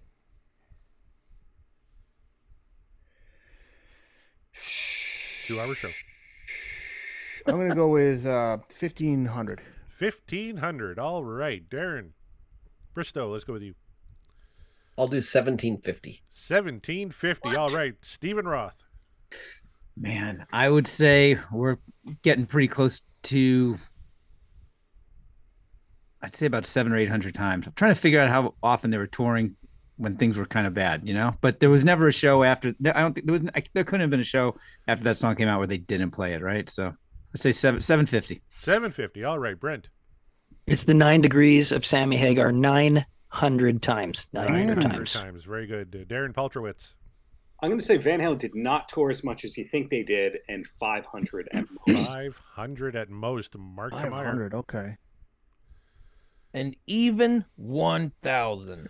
1,000. I can tell you right now, Darren Paltrowitz with 500 is the closest. 683 times. Wow. 683. You know what? You know what probably pulled the number down is because Sammy. I'm trying to think on the 5150 tour. Did they play it every night? I don't know if they played it every I don't night, think they yeah. played it at all. I'm trying to At remember all. on the 5150 They were tour. doing Robert Palmer and Led Zeppelin in that. Right. Right. Oh, right. That's right. They did Ain't Talking About Love. They did Panama, what were didn't the they do? Panama? And Robert Palmer, Right. who I love. I love Simply Robert irresistible. And it sounds what are you cool. gonna do? Yeah, that's interesting. That's a low. Man, that's a lot lower than I thought. Wow. Okay. I interesting. forgot about that 5150 tour. That's 175 shows and whatnot, right? Taken out, right? That's still a lot of times to do the same song. So Yeah. hats off to them. Hats off to any band with the longevity in their career of which they're playing the same songs over and Well, over but again. see, I'm sorry. I'm just looking here. Go The ahead. average set list for 5150 tour. You really got me. Only One Way to Rock, Summer Nights, Get Up, Drum Solo, Dreams, 5150, bass solo, Panama, Best of Both Worlds, Love Walks In, Good Enough, guitar solo, 55, Ain't Talking About, and then for the encore, Why Can't This Be Love? Jump and Rock and Roll. There you go. Average. But I don't know. Yeah, because he would hand off the mic to someone in the audience to do it, though, right? Yeah. You know what? Because I'm just always thinking of Live Without a Net. It's not on there, but they cut out a lot of songs off that. Well, my final thoughts on Jump is the word is iconic. This is their most iconic. It is an iconic song in the state of rock and roll, in the state of music. Everyone has their moments of glory, with the exception of Michael. He's not doing a ton of stuff in there, but he's at least holding down rhythm with Alex. So, more love to him for that. What else can you possibly say about Jump? It's the song everyone knows. You hear the name Van Halen, you think of Jump. Typically, the average fan, I'd say, would think of Jump immediately. There's a reason for that. So say what you want about Eddie Van Halen's keyboarding that he would do in the career following 1984, but their biggest song ever was very keyboard heavy, as we've heard. So take the good with the bad or whatever. That's Jump. That is our first song. That is the David Lee Roth portion of this show. But now comes the Sammy era. So we all know we already got our manifestations for Sammy. Let's see. Do we need to manifest again, or should we just go straight up to the wheel? Well, first, why don't you give me an intro so for all the folks who are not watching the live show and just listening to the podcast a week from tomorrow won't feel left out. They want to hear that. You're right. That Mark Kmeyer magic on the intro. So All right, I'll give you an outro and a new intro. So here you Perfect. go. So there you go. That'll end part 1 of this live show, Sammy versus Dave of with the Bogus Otis Show boys and the DLRcast show. That is us doing it for round 1. We're gonna hit up round 2. So if you're live with us, stick around. And if you're listening to us on the podcast, we are, and the podcast will rock, and we will rock you later. And then we go over to part 2.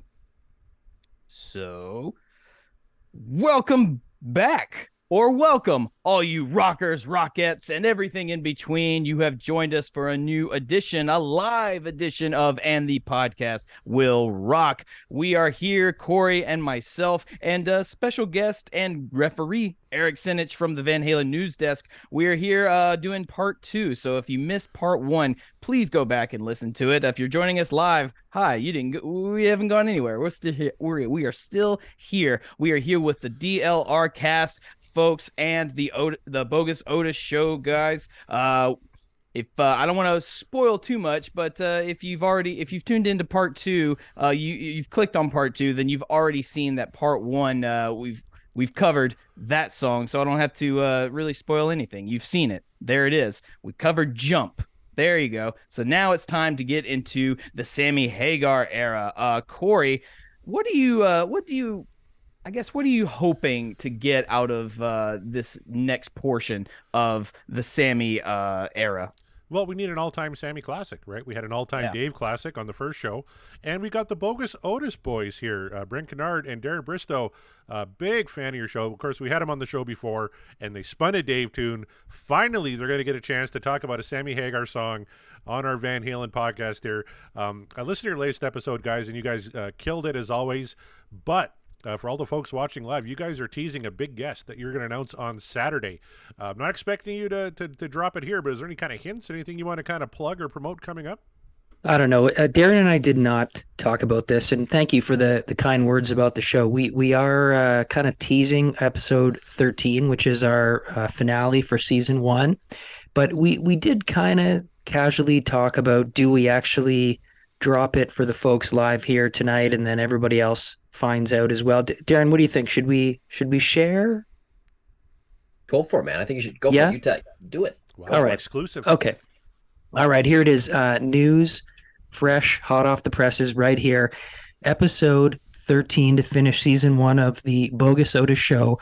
Our very special guest who kills at making cocktails, definitely drives her car faster than 55, and she knows a thing or two about shoes. Our special guest is none other than Velma Hagar, Sammy Hagar's older sister. All right. Yeah. Awesome. That's cool, Yes. man. That is cool. Yeah, That's we spent very cool. we spent an awesome hour with her and had a ton of fun and a great chat. And I think everybody's going to love that episode. She's a great lady. What a gem. Yeah. Fantastic. What a way to finish off season 1 of the Bogus Otis Show. What are some of your highlights from the first 12 episodes you guys have recorded here? Oh man, we just had a blast. We had a great conversation with CJ Chilvers, the author of the Van Halen Encyclopedia. I had the very good fortune, and my only sadness with this is that my partner Darren wasn't with me. I was down in Cabo San Lucas in November, and we got to spend some time with and interview Jorge Viana, who's Sammy's partner in the Cabo Wabo. That was, just a out of body experience for me, absolutely. But I think, the best part for me is my partner Darren and I, we just had a blast just hanging out and chatting and having fun. Yeah, I was really excited about the Sammy's soundtracks and movie songs we've been going through and breaking some of them down and getting to some of the guitar parts and components. That was a lot of fun, man. It's been a great year so far. And we enjoyed meeting you guys too, man. Everyone here, we really enjoy your shows.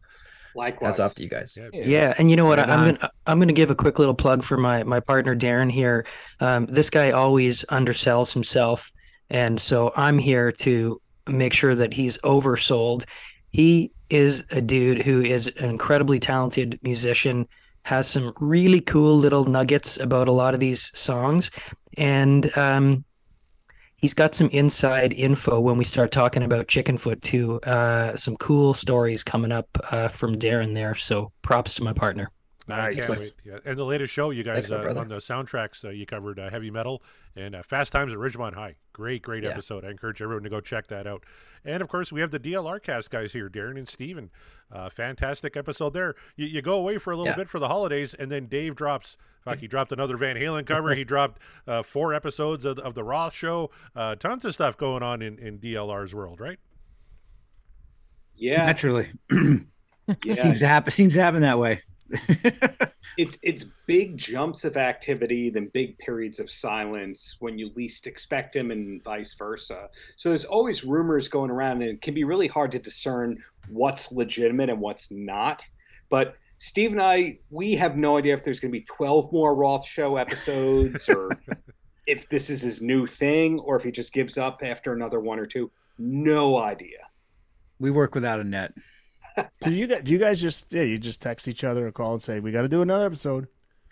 Yeah, Literally. I mean, that's pretty. Well, we plan this stuff out, try to, but of late, when there's this activity, I mean, I'll get a text from him, or the other day I said, hey, a new Roth episode dropped, and it was, I mean, when something, especially when there's nothing going on, and all of a sudden it's like, yeah, we got something to talk about. Let's just jump on it, Yeah, but I mean, you guys are busy. You got a lot of stuff going on, so it must be like, okay, we gotta squeeze some time in. Like, okay, we'll give it like 45 minutes. I'm always texting Darren saying, come on, dude, more. I need another one. Let's go. Some episodes we really don't have much to talk about except, hey, wouldn't it be cool if Dave does blank? And then there's other episodes where there's like 12 blips of things to cover. And, sometimes tips come in from our listeners. Sometimes I hear a rumor and I reach out to somebody in Dave's camp. Every episode's kind of different, for better and for worse. Well, it's great stuff. And I know in the last episode, you guys talked about fans are getting on you for being negative. I don't see it as being negative so much as it's just being truthful. Nobody knows what the fuck David Lee Roth is doing nowadays. Like, even the people in his camp have no idea, right? Hey, we are fans. We're not fanboys. There you go. I swear to you, the people that I talk to that work with him, they don't know his next move. They don't have, like, the next 9 months of the calendar. There's nothing like that. It's really such a tight inner circle and with no leaks possible. That's crazy. And Eric Senich, you're doing a little podcast there yourself. Yeah, Booked on Rock. Just put up an episode with Jason Aldean's drummer, Rich Redman. Really cool guy. I know Rich. Do you know Rich? Yeah. Cool. Yeah, that's right, because he's from your area, Nashville. Yeah, he is.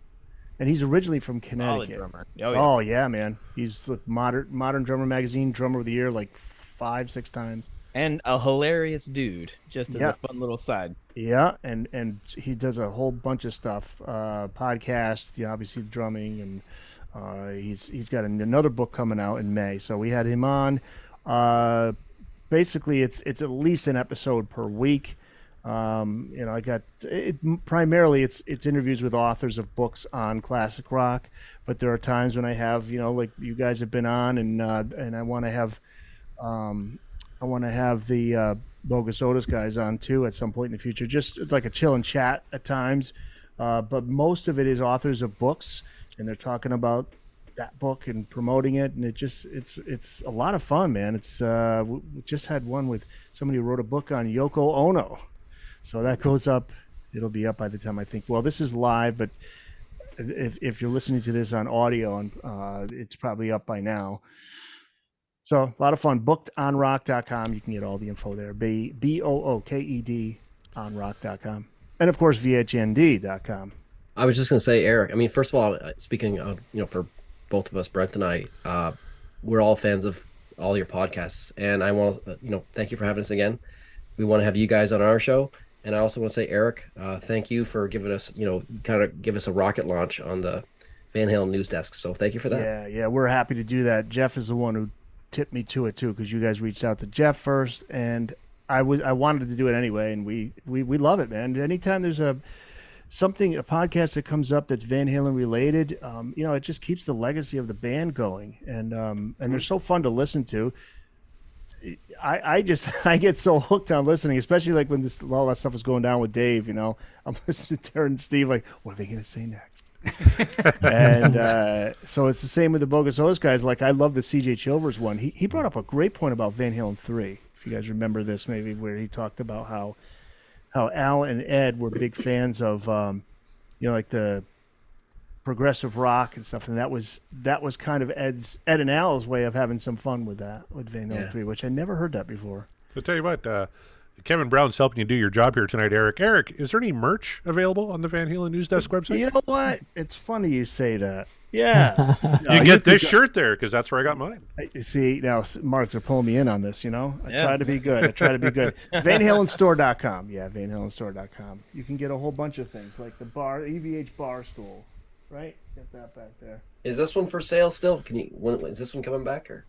Oh, was that in the store? No, I don't know. I'm just kidding. No, I don't think.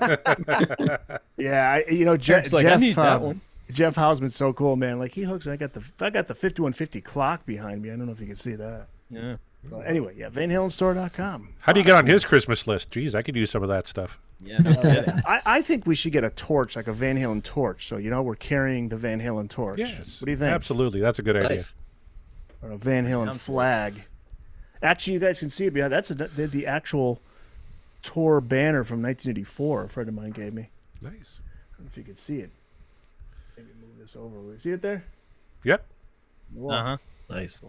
Anyway. Well, there you go. All right. yapping. Well, we've covered the David Lee Roth era tune for the show, and now it's time for Sammy. We have the manifestations are in, but you know what? I'll go ahead and throw a bone because I'm feeling generous. If there's a different sort of manifestation, please say it now, or do you all want to keep what you had in mind already? Let's see, Darren, Brent, we'll start with you guys. You're the Bogus Otis Show. What say you? I'm sticking with my original feeling off of balance. Yeah.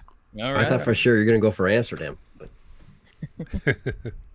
Well, if we spin that one, we'll get a surprise other guest. So we'll just maybe fingers crossed. She was in the chat earlier, so She was. She's around. She's around. There's no more. But we'll throw it to Steven and Darren at DLR. What say you guys? Do you have a Sammy track you'd like for the wheel to spin? Good, Darren. Any track. Refresh my memory. What if it's a song Sammy sings better by the Roth era? How about that? What about that? What songs are those? Hey, did someone mention earlier that you guys humans being has never come up? it hasn't Yet. Not All yet. right, that's Yeah. I mean, that's a regular for me. That's one of my favorites. I absolutely love that song. It's so goddamn powerful. And I'll take almost anything off of balance because I've grown to re-love. I've been kind of rediscovered that album a couple of years ago, and I think it's better than passing fans might remember. Gary keeps Totally asking agree. for Inside. We've covered Inside. Get over it. We didn't like it. It's like, no, it's done. It's not coming back. We're done with it. So that's with Steven's input, that is another vote for humans being. The answer, Mark, Jeff, do you see that? Why does Mark's wine glass seem never ending? He doesn't know you. because I'll tell you the secret. You just never let it get empty. And you only have one glass of wine. See how that works? Spanked you wankers. Not going to I happen. learned that from Nick Nolte. Anyway, so, Corey, you want to get that wheel primed and ready, and then we'll get Sammy to warm up yet again, and we'll get right down to it.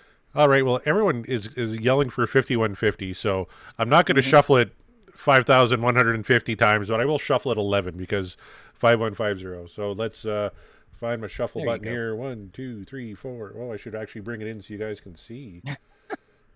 That would help, eh? What kind of producer am I? There's the wheel.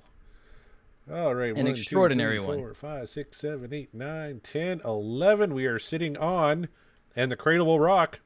Somebody get me Doctors right up there, too, and Little Dreamer underneath. Let's see if any of those come up. It won't matter. We're picking a Sammy tune. Here we go.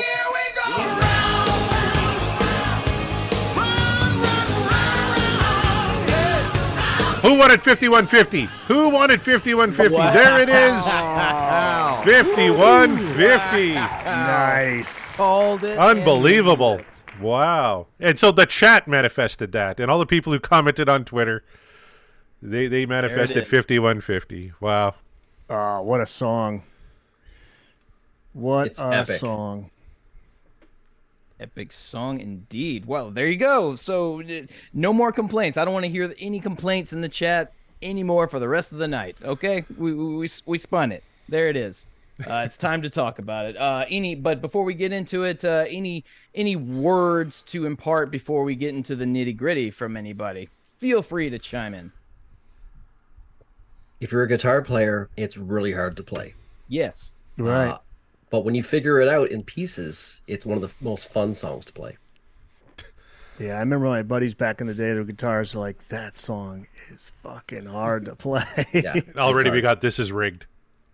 Oh, this is rigged. You're watching the wheel spin, right? Like you literally just I don't know what. Yeah, I give up. If it were Flag. rigged, it'd be Thank you, some Eric. reason There's a to flag on the lie. play.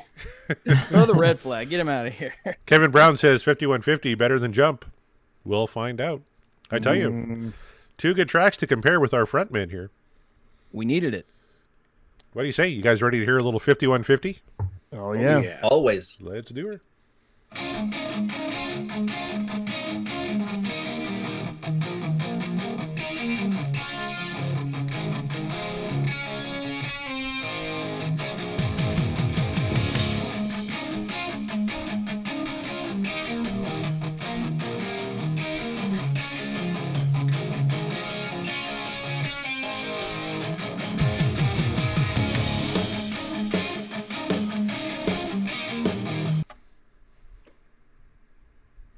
This is not a Sammy thing. This is an Eddie thing. I think this tone is killer. And if you play this song on guitar and get the tone just sounded right, there's a chord that just finished right there. It's actually not a chord, but he's playing the songs, picking them individually. But when he does it, they still ring out, and it actually sounds like an overdubbed chord just on that one spot. It's so thick. It's killer. That's what whenever I try to play this, I always try to see if I can capture that. It's really difficult, but it sounds great. Yeah. Yeah. Yeah, man, it's such a cool opening, like a boogie riff, and then to see what it leads into, it's like a whole nother song. It's a good workout Played song 50 too, apparently. Yeah, 20 times. Yeah. Oh yeah, And the live version from Live Without a Net. that Oh, one's it's unreal. life changing, right? Oh That my one's- God. that's amazing. Yeah. Yeah. Yep. Musicians love this song. Audiences don't get it from the cover bands. There you go. Kevin wants to know how many bars is in that riff. Crazy.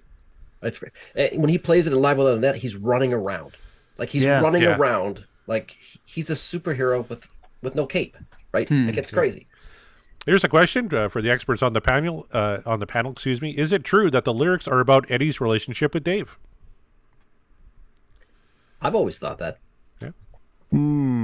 Sammy came up with the lyrics. I mean, it's just obviously the 5150 reference to the studio, and then they name the album, but it's also a relationship that there's always that one person it's not 50-50. There's always somebody that wants a little bit more than the other, and it's just not working out.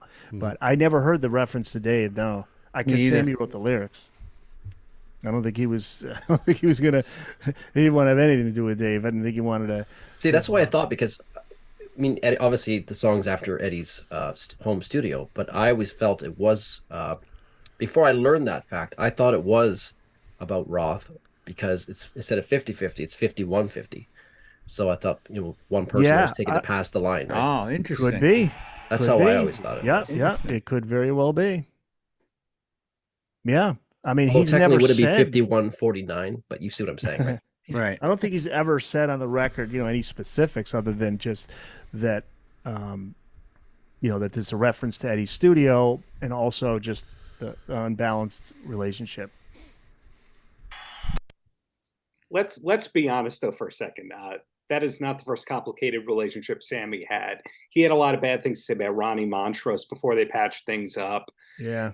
Some of his former bandmates will endlessly say nice things about him, and then others will not. I don't want to name names right there. And then his first marriage did not end the nicest, most diplomatic public way as well. Betsy. So, yeah. Yeah. Yep. Yeah. There's another comment I'm reading here. The song is about taking a chance on love. I guess you could say, hey, however you want to, take it, however you perceive it to be, I guess. Nothing but yeah. Yeah. I'm reminded right away that I always thought it was odd that this song is at the back of the record. I mean, Oh, nice. You're It's- going to the live one. but do you know what I mean? What is it? It's one of the last tracks, right? Track It 8 is, or yeah. 7 or 8. Yep, deep And track, so, yeah. I mean, and it's one of my favorites from the album, maybe my favorite. Yeah. And I mean, I can hear that. I sooner would think you'd hear it you would hear it, in the beginning somewhere. Could have been a good Yeah. opener. Yeah. Yeah. And we're not at the solo yet, but when we get to the solo, like Oh, if you behind the solo, there's a rhythm track that's just spectacular, right? yeah. That And no one just ever really talks about. in the verses, just the monstrous riff that he's Yeah. playing there. It's just fucking awesome. Yeah, Darren and I have even talked about, as amazing as the solo is on this tune, the live version on Live Without a Net, the solo is different from the studio recording, and he does some pretty Man. cool little harmonic things that just it blows us away every time we see it. Goosebumps, man. Yeah. Absolute goosebumps. I ripped that concert onto a CD and I'd play it so many times. I'd just skip to those. Now I have it on my phone. Skip right to that and Summer Night solo. Yeah, Holy shit. epic. Yeah.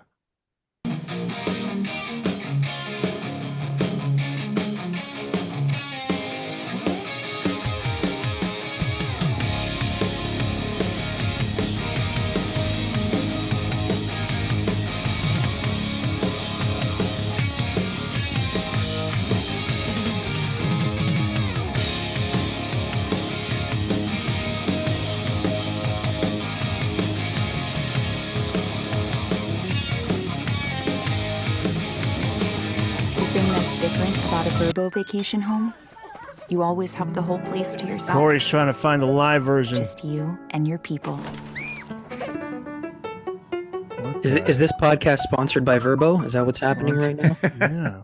If only. If That's only we great, had the- Corey. You guys Did you love know that this. what Verbo stands for? I learned this a couple of days ago, and I never knew that. What does Verbo stand for? Vacation rentals by owner. I'm not kidding. Right. Verbo sounds Of course. Here we go.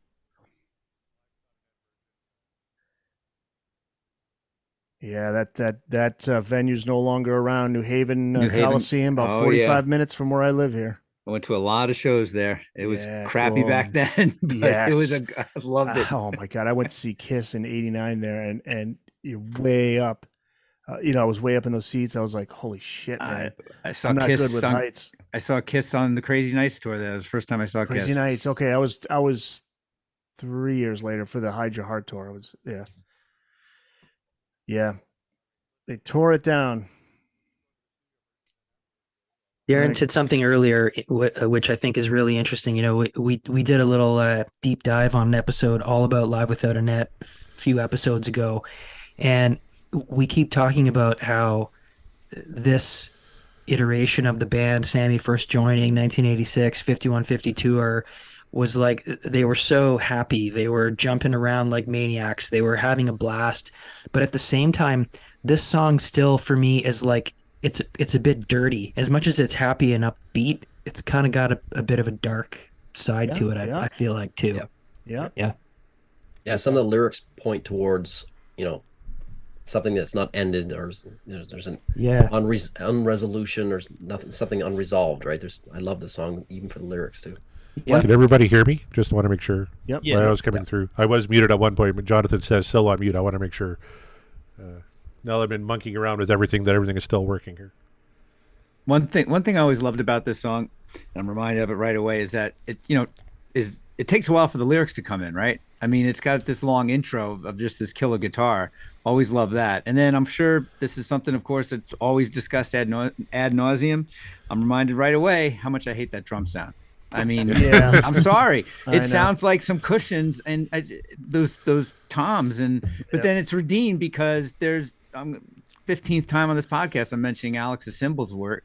I mean, it's just I absolutely love him riding that, and just that massive sound from it. So, I was and wondering the what snare is still there. The snare's still there. Yeah. I was wondering what the song or the album would sound like if they just went back and put a real acoustic drums to it, right? Yeah. What would the song sound like, if it was done with Andy Johns on For Unlawful Carnal Oh, I know. Knowledge, right? Yeah. I mean, Yeah. It sounds like cocaine feels, is what Chaz says. Yeah, it's Jazz. And then Jonathan says, Mark looks stoned. Mark, are you okay? I'm not stoned. Oh. I'm good. I'm gonna Listening steal to the that conversation. Good. I'm gonna steal John that says, line. Mark always looks like that. I like your shirt, though.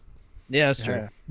Yeah, that was just the times that they were in. All those bands were doing it, and Alex just figured, hey, Cocaine? let's try it. Oh, cocaine, Okay, too. yeah, Yes. yeah. Yes. But yeah, they just that drum sound. You're right, man. It hasn't held up well over No. the Yeah. years, unfortunately. Ugh, the drums. Yeah. Kevin Brown, remix 5150 and OU812. Yeah. Nice. Yes. Yeah. All right, let's get back to her.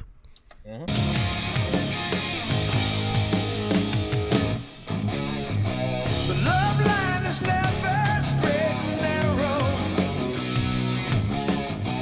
unless your love's tried and true.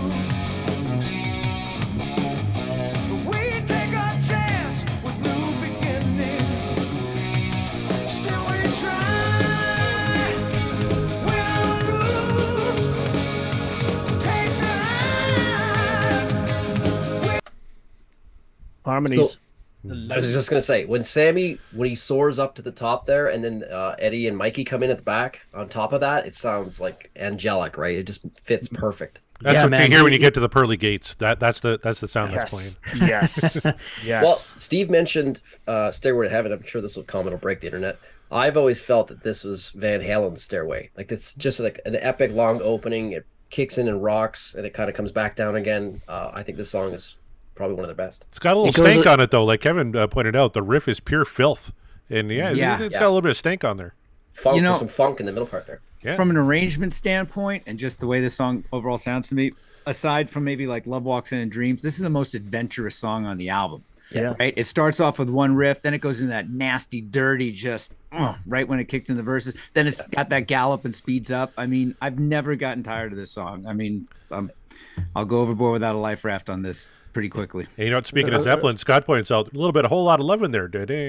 Subconsciously, maybe? Yeah, a little bit there, yeah. And then Jonathan heard that the drums were recorded and then the cymbals were recorded and then it was all kind of separate and then put back together. I thought that was more OU812, but did that happen on 5150 as well? The drums were recorded, somewhere. Then the cymbals recorded separate. Oh boy, I don't. That might be OU812. We'd have to look at. We'd have to check on that. We're gonna have to go to video replay on that one, right? Yeah. Let's go to the replay. Okay. While you're doing that, further review. I have no fucking clue. You'd fit right into the NFL.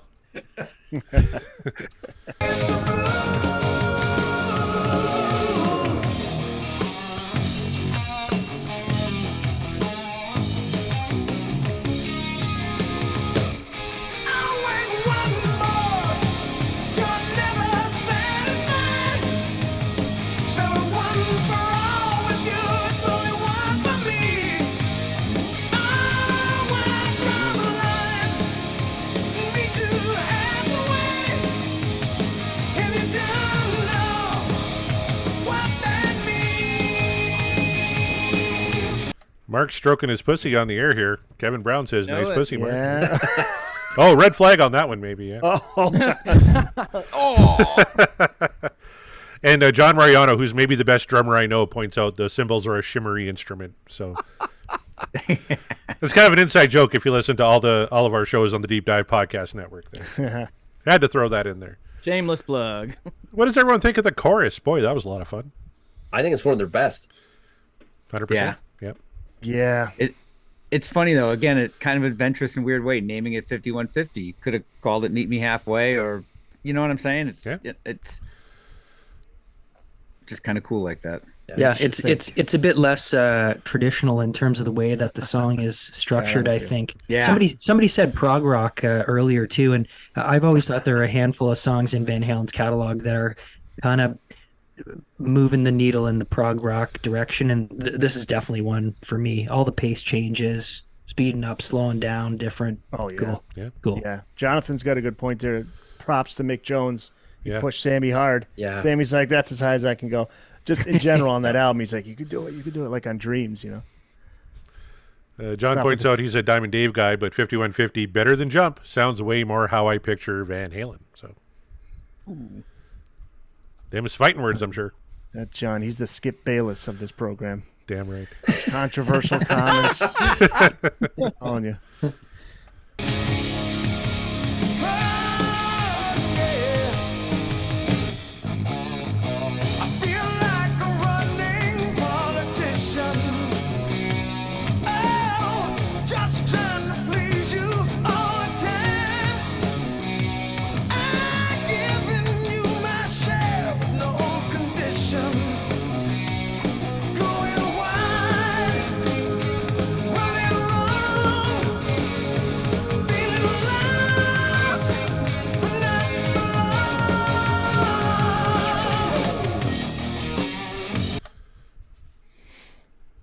Sorry, Eric, I thought you were cueing me there. The cymbals. Oh, I'm sorry. I was doing the air cymbals. Ding, ding, ding, ding, ding. But let's talk about Alex, man. That was some great shit. Yeah. He's so in the pocket on the song too, right? Like it's especially during the choruses. I'm not the choruses, the verses. He's just so in the pocket behind the guitar there, right? Yeah. Talking lyrics, Tom points out, why draw the line and meet you half the way if you don't know what that means? Best Sammy lyric. You know what's sick just to think of like how good Al was live up until that point, and he got sober on after this album. So starting on OU812 moving forward, he's clean, he's sober. You wouldn't know. He never had a bad show. Right. I mean, never. Even even in all the years following that, when in the '04 tour, when Ed was a mess, and there was Al, man, just rock solid. It was like he never had a bad night. Never had. I mean, Powered by Schlitz malt liquor. Get back out there, Al. We got to see you out there, man. 100%. Yeah, get back out there. Yeah, you pissed off John Mariano though. He's got to go shower now. Bayless. Yeah, jeez. Jeff says 5150 is definitely better than Jump. Probably Sammy's best all-around song. Well, you're not going to find much argument from people there. Scott Haskin, I'm seeing speculation that the drums are electronic. He did play a lot of electronic drums in this era. It was more on OU812, though, right? Yeah. Electronic drums? He played more on 5150. Did he? Drums. Okay. Yeah, I think OU812's back to more acoustic. Back to more acoustic. Yep. Yeah. Thankfully. And is there anyone from this era who plays the bell better than Alex? Probably not. From that era, no. Yeah. Yeah, I mean, maybe, was Blue Oyster Cult around during the cut? Yeah. Fellas, cowbell. Gotta have more cowbell.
All right. Touchdown. Game over. Big time. Amazing.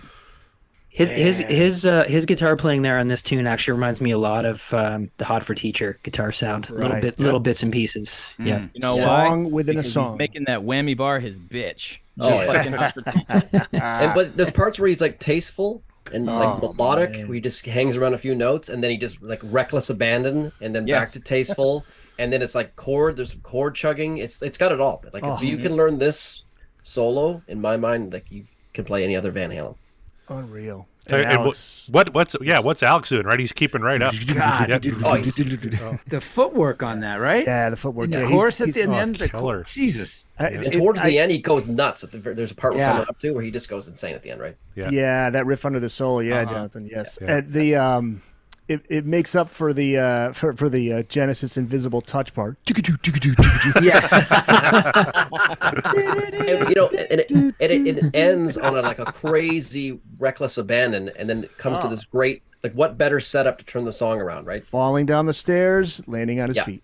Yeah. Yeah. And then it goes back into the main riff. It's like perfect, right? Yeah. It's like 4 different songs in one, and it's the solo is longer than it you would probably expect it to be, right? I mean, how many more bars, right? It could have come in, it could have ended at a different point anywhere there. It's just, it's musically, it takes more chances and is more reckless, adventurous than anything on 1984, I think. And I'm obvious, you know, I just think this is my favorite song on 5150.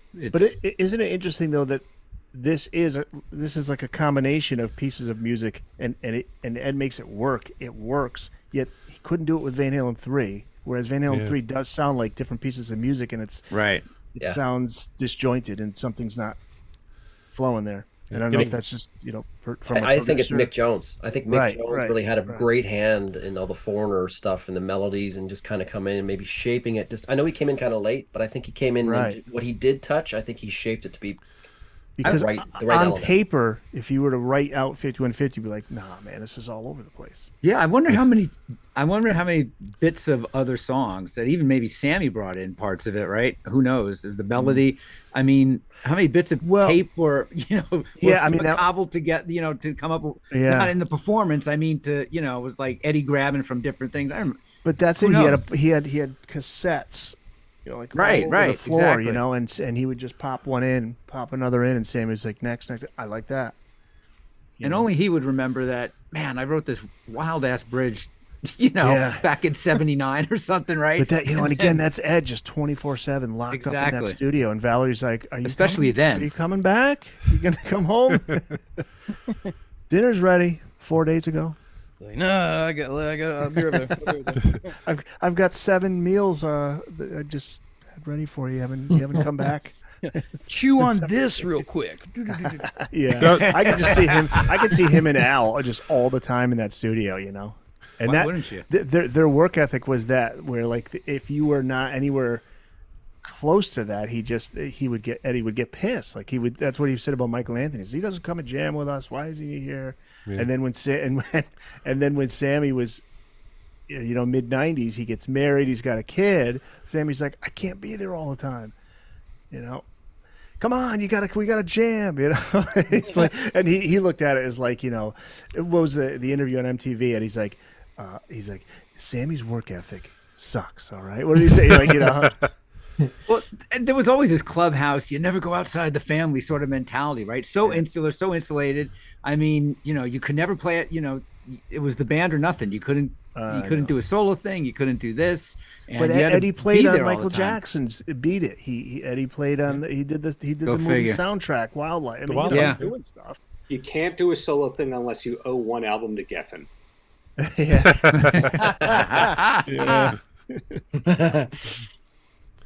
All right, let's keep it rolling.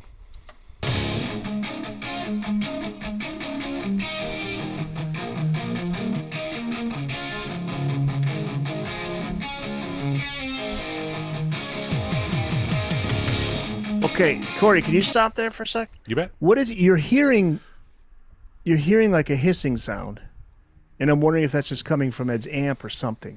What is that? It sounds. I think it's coming from the effect pedal that he's playing through. Okay, I love that though. You just feel like you're there. Yeah. It doesn't sound like the hissing of like an old school recording. It sounds.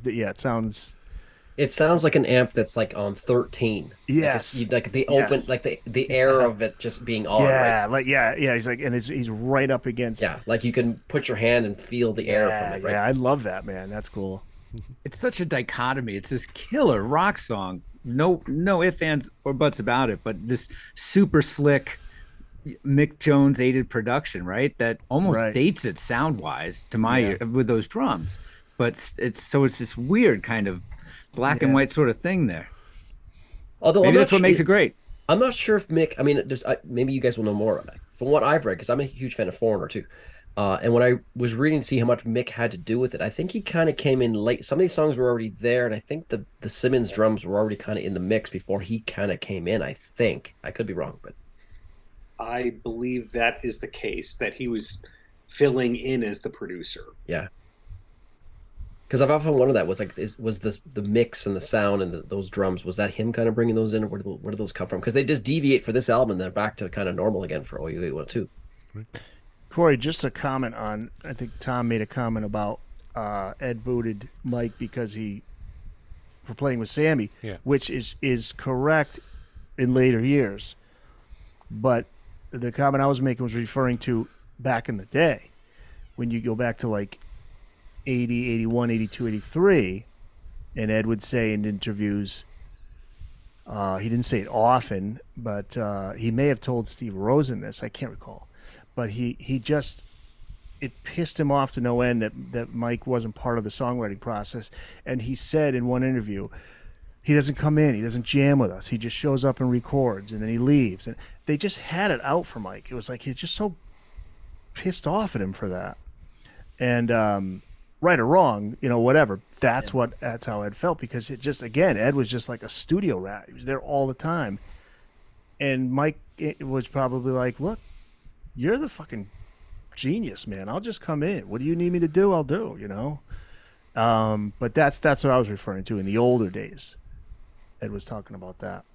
And Ed wanted Mike out. He wanted Mike out for a long time, but it just I mean, he just got pissed off because he was getting a fourth of the royalties. And And you mentioned Steve Rosen. There's a section of the book. That's a fantastic book. There's a section of the book where Eddie flies over to his house in the middle of the summer before 5150 came out, and they're just hanging out doing some Krell. And he describes this amazing riff that Eddie is playing for him. This is Steve Rosen, you're saying. He flew over to Steve. Okay. Yeah, he just drove his Lamborghini up onto his lawn. But basically, and he's playing this. So Steve is describing this epic riff, and before he really knows what it is, which it became 5150, right? Wow, he's playing for him in his cool. living room, right? Oh, shit. That's cool, man.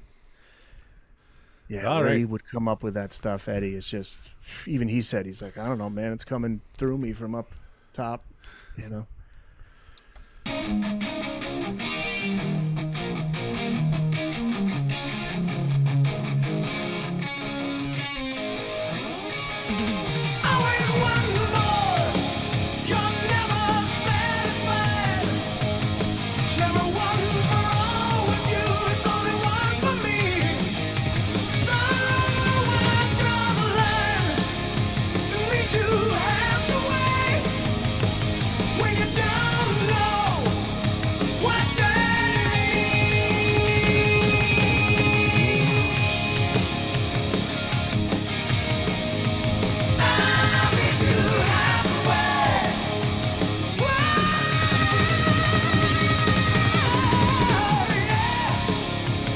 Here we go.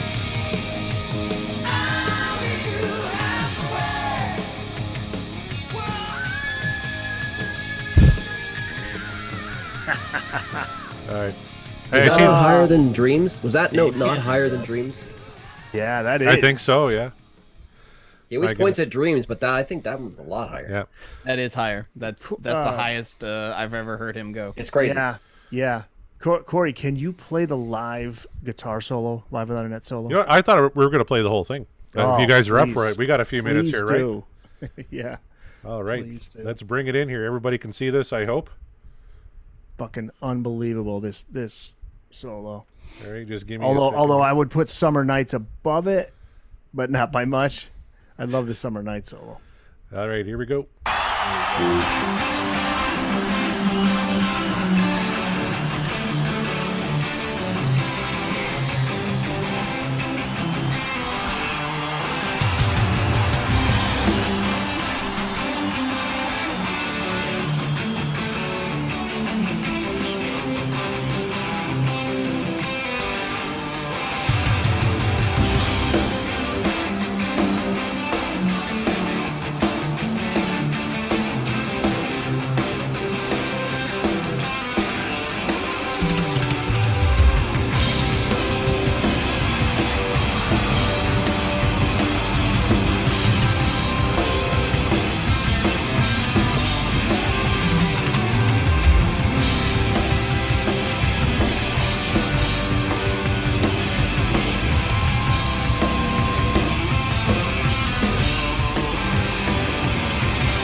Wow. That was face melting, right? Yeah. This is the part they're about to hit a part that I wish was actually in the studio recording. This next little riff here, where they kind of before they go into the turnaround. It's just such a cool little riff, and it's just so heavy. I wish that was actually in the studio recording. Good call. You guys cool with listening for the rest to the rest of it? Hell here? yeah. All right. Hell yeah. Perfect.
That's an Eneman Smile shirt that he's sticking down his junk.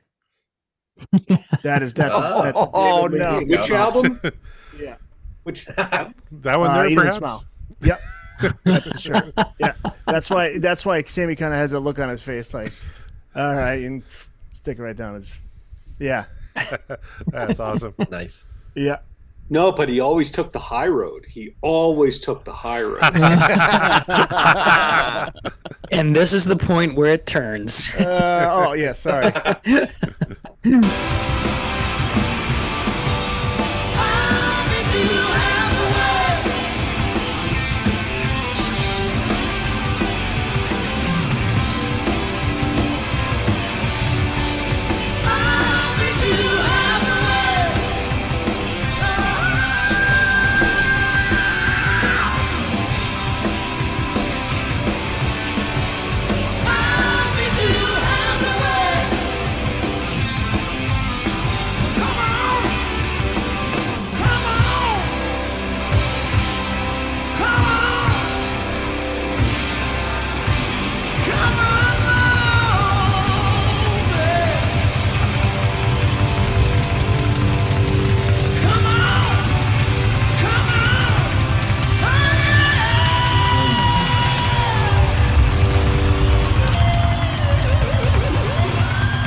Dear God. Goosebumps. Did I am anyone- so jealous High of kick. Sammy's cardio? Has anyone on the planet ever had more fun playing live music than Eddie fucking Van Halen? Like, did you see that smile? Jesus. Yeah, as great and fun as it is to watch that, it makes you miss that guy. So you miss him. Yeah. It's like a family member that you lost. He just that smile, Those pants. those pants, And the stuff that he's We don't miss playing that. while loaded and running around. Yeah, And loaded. It's crazy. I Okay, just I- so many good times, man. Listen to that music and that particular live show, man. Just watching that with my buddies, just Unreal. But I take umbrage with this comment here. Somebody Sammy from the was the Paltrow fourth cast said Sammy was the fourth best dancer in Van Halen. Have you seen the Hot for Teacher video? Have you seen Alex Van Halen in the Hot for Teacher video? That's still better. Oh my God! Wow. Yeah. Thank you. Flag on the play. Giant flag on the play. Could we talk about the evolution of Sammy Hagar's live stage moves? Because he was charismatic in dancing then, but now he does this this wheels on the bus go round and round thing. He's been doing that for a while, man. He's been bringing doing that for a while. back. He's bringing it back. He's disco He does era. that, and then he signs autographs mid like solo. Have you seen this? I'm not making this up. yeah. I know. I believe it. He has been nothing- doing that for a while. Listen, Darren, there ain't nothing wrong with that because I personally have about 4 or 5 of those autographs that were signed mid-show. So Nice. There you go. So And the stream is down for copyright violations. We played a little too much 5150 here tonight. oh no. So all the folks in the chat are got a going to have, flag. they're going to have to listen to the actual podcast to hear how we all vote. I guess it's about that time. It is about that time. We got 2 for the price of 1, and then altogether 3 songs. Listen, it seemed like we were all having a good time, so I'm just gonna count to 3, and we're all gonna either do a yay or nay, and then Corey, I think, will follow suit with the appropriate musical cues. Oh, So we're back. We're back on the stream now, guys. So we're everyone back is just in time for the vote. Yes. we Hi, are. everyone. So as I gave you the prompt there, everyone, 1, 2, 3. How we feeling? Hell yeah.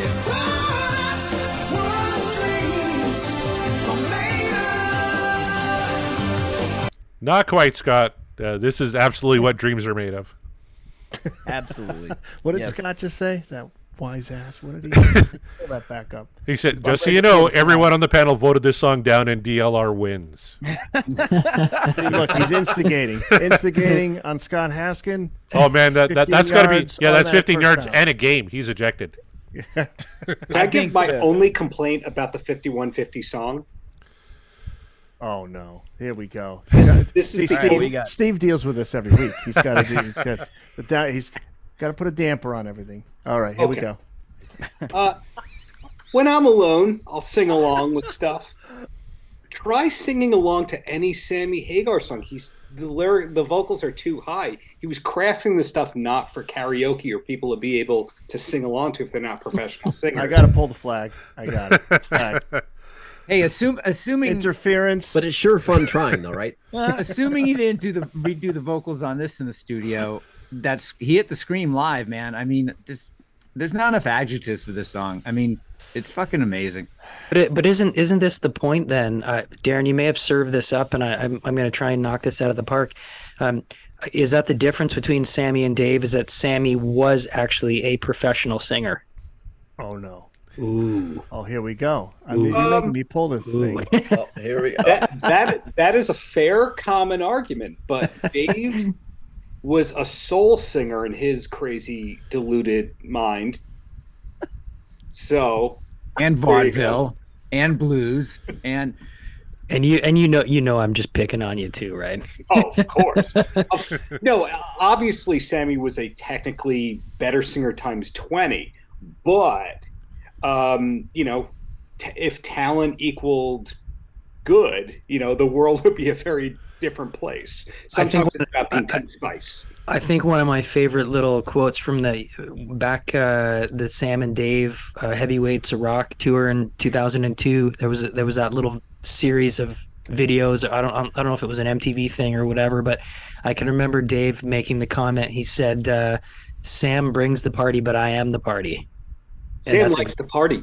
I am the party. I am the party. Yeah, that's it. Yeah. One of the biggest mysteries I've never been able to solve related to all that was somebody told me that Dave and Sam were filming a VH1 reality show, like an Osborne-style reality show together in that era.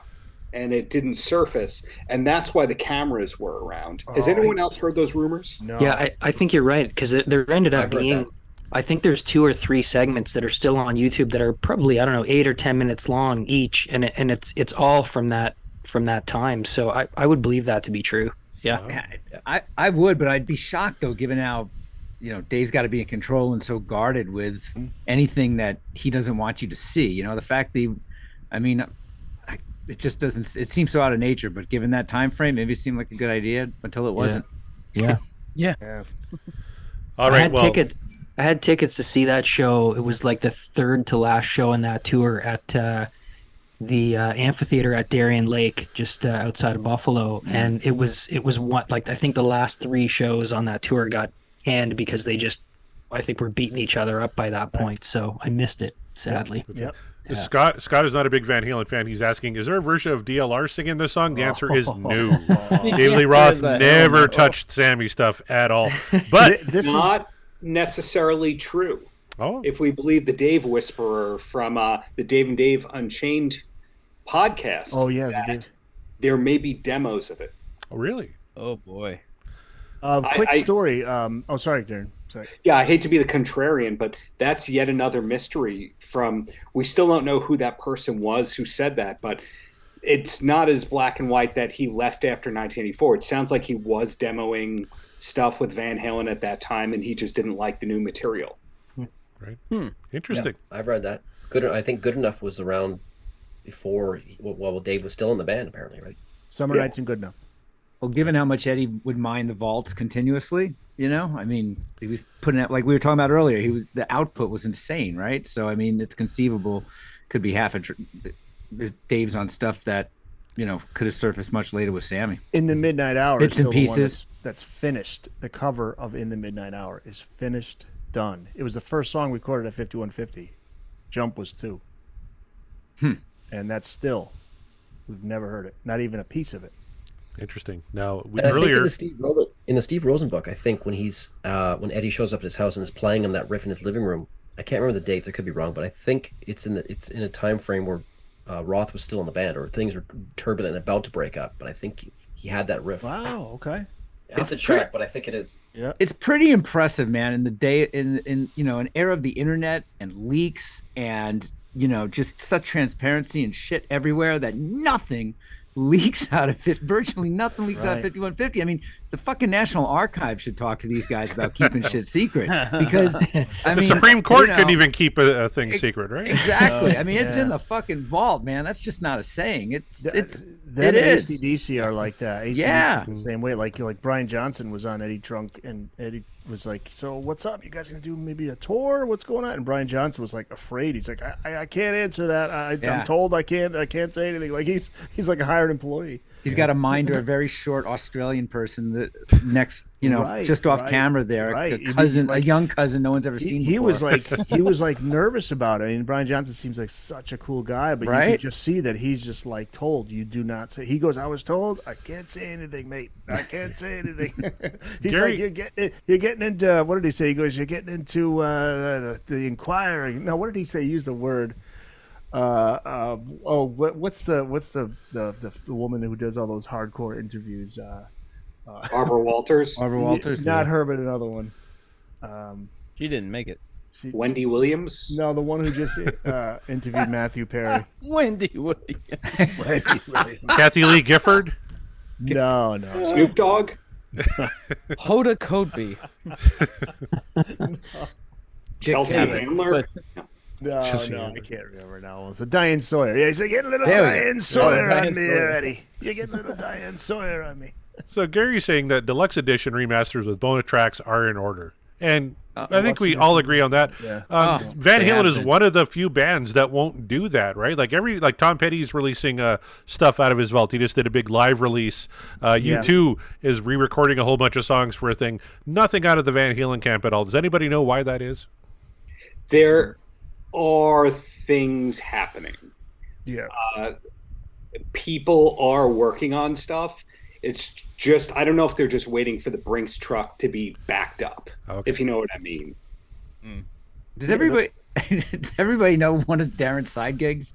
This man finds shit out. He's a There's no private speculation. detective. Yeah, man. Yeah. Brian Kehoe was. Yeah. He was the one who was working on. Was it 07, Darren, around there? Maybe when Dave came back. I thought it was 04. Oh, okay. And They it were was gonna the reissue Dave era the- thing, but they were doing the Hagar tour, so that was one of the reasons that they silenced it. But I heard recently that they were working on stuff, and it is related to Alex being cited at the mastering studio with Landy. With Wendy Williams? With Don Landy. Oh, Don Landy. With O.J. Simpson. He was there hanging out with him. No, with Don Landy. There was a picture, I believe. I can't remember. Yeah. I remember, but it was something that kind of got the speculations going. My read on all this is that there is an inner circle and they have everything. And like, I'll give you an example of this. You know that band Steel Panther, how a few of them were in the Atomic Punks before Steel Panther took off? And if you look on YouTube from the early 2000s, there's members of Steel Panther as the Atomic Punks recording the song Bullet Head, which wouldn't come out for 10 years.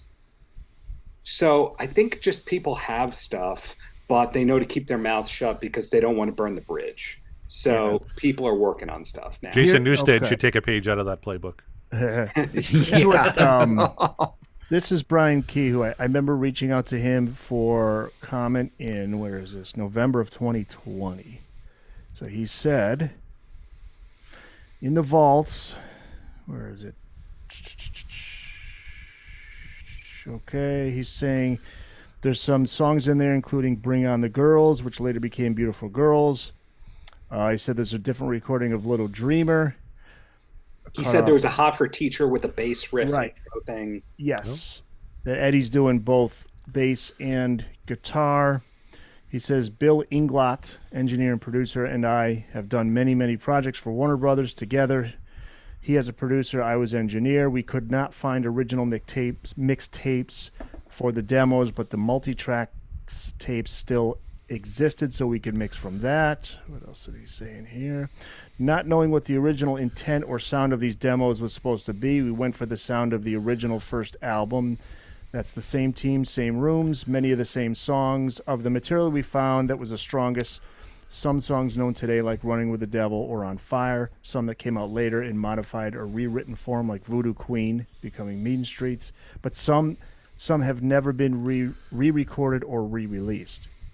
He says it's probably fair to say those songs weren't as strong, but for anyone today, even to hear a different version of a classic song or an unheard version of a never released one, that's fair to hear. It's that's pretty. Yeah, the Hot for Teacher thing, different intro. Someday this stuff will come out. I mean, I'm hoping I'm not collecting Social Security by then, but it will come out, and it's going to be excellently. I really believe this. I think it's going to be excellently curated. It's going to be kind of akin to, when the Hendrix family took over the estate, Janie Hendrix, and they got all the rights back and shit in like the late 90s, early aughts started coming out, and it was amazing. BBC sessions, stuff, alternate, all this other stuff, and I fingers crossed, right? We'll see. All Sammy right. era, the problem is the Sammy era is just being completely ignored. Yeah, and that's the one thing I think everybody would like to see is some remasters on 5150. No, you ain't one too.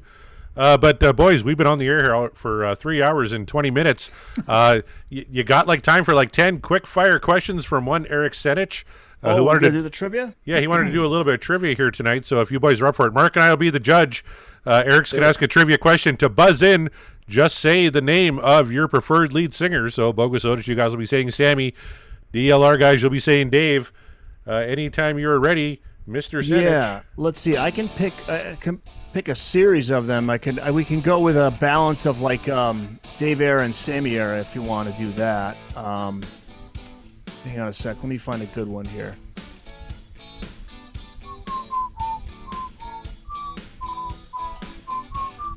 Just talk All right. amongst yourselves. Okay, we're ready. Talk amongst yourself. I'm just looking over. I want to find a good one. Okay, here we go. You ready? Number one. Let's see. There's a total of, I think, 10 here. Yeah. Number one. When Van Halen was inducted into the Rock and Roll Hall of Fame in March of 2007, what band or artist gave the induction speech? Sammy. That was that was Velvet Revolver. Okay, Velvet Revolver. All right. Anybody else want to give a different guess or no? Wait, Velvet Revolver played, but they didn't give the speech, did they?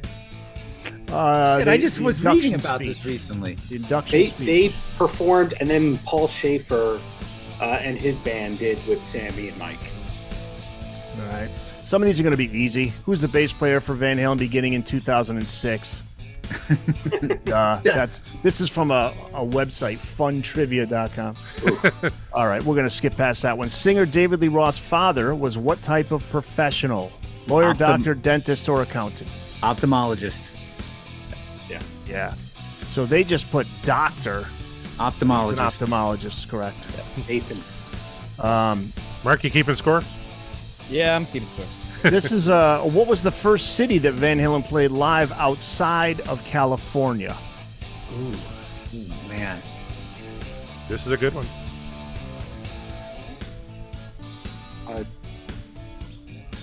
Where was Texas Jam? No, it was before that.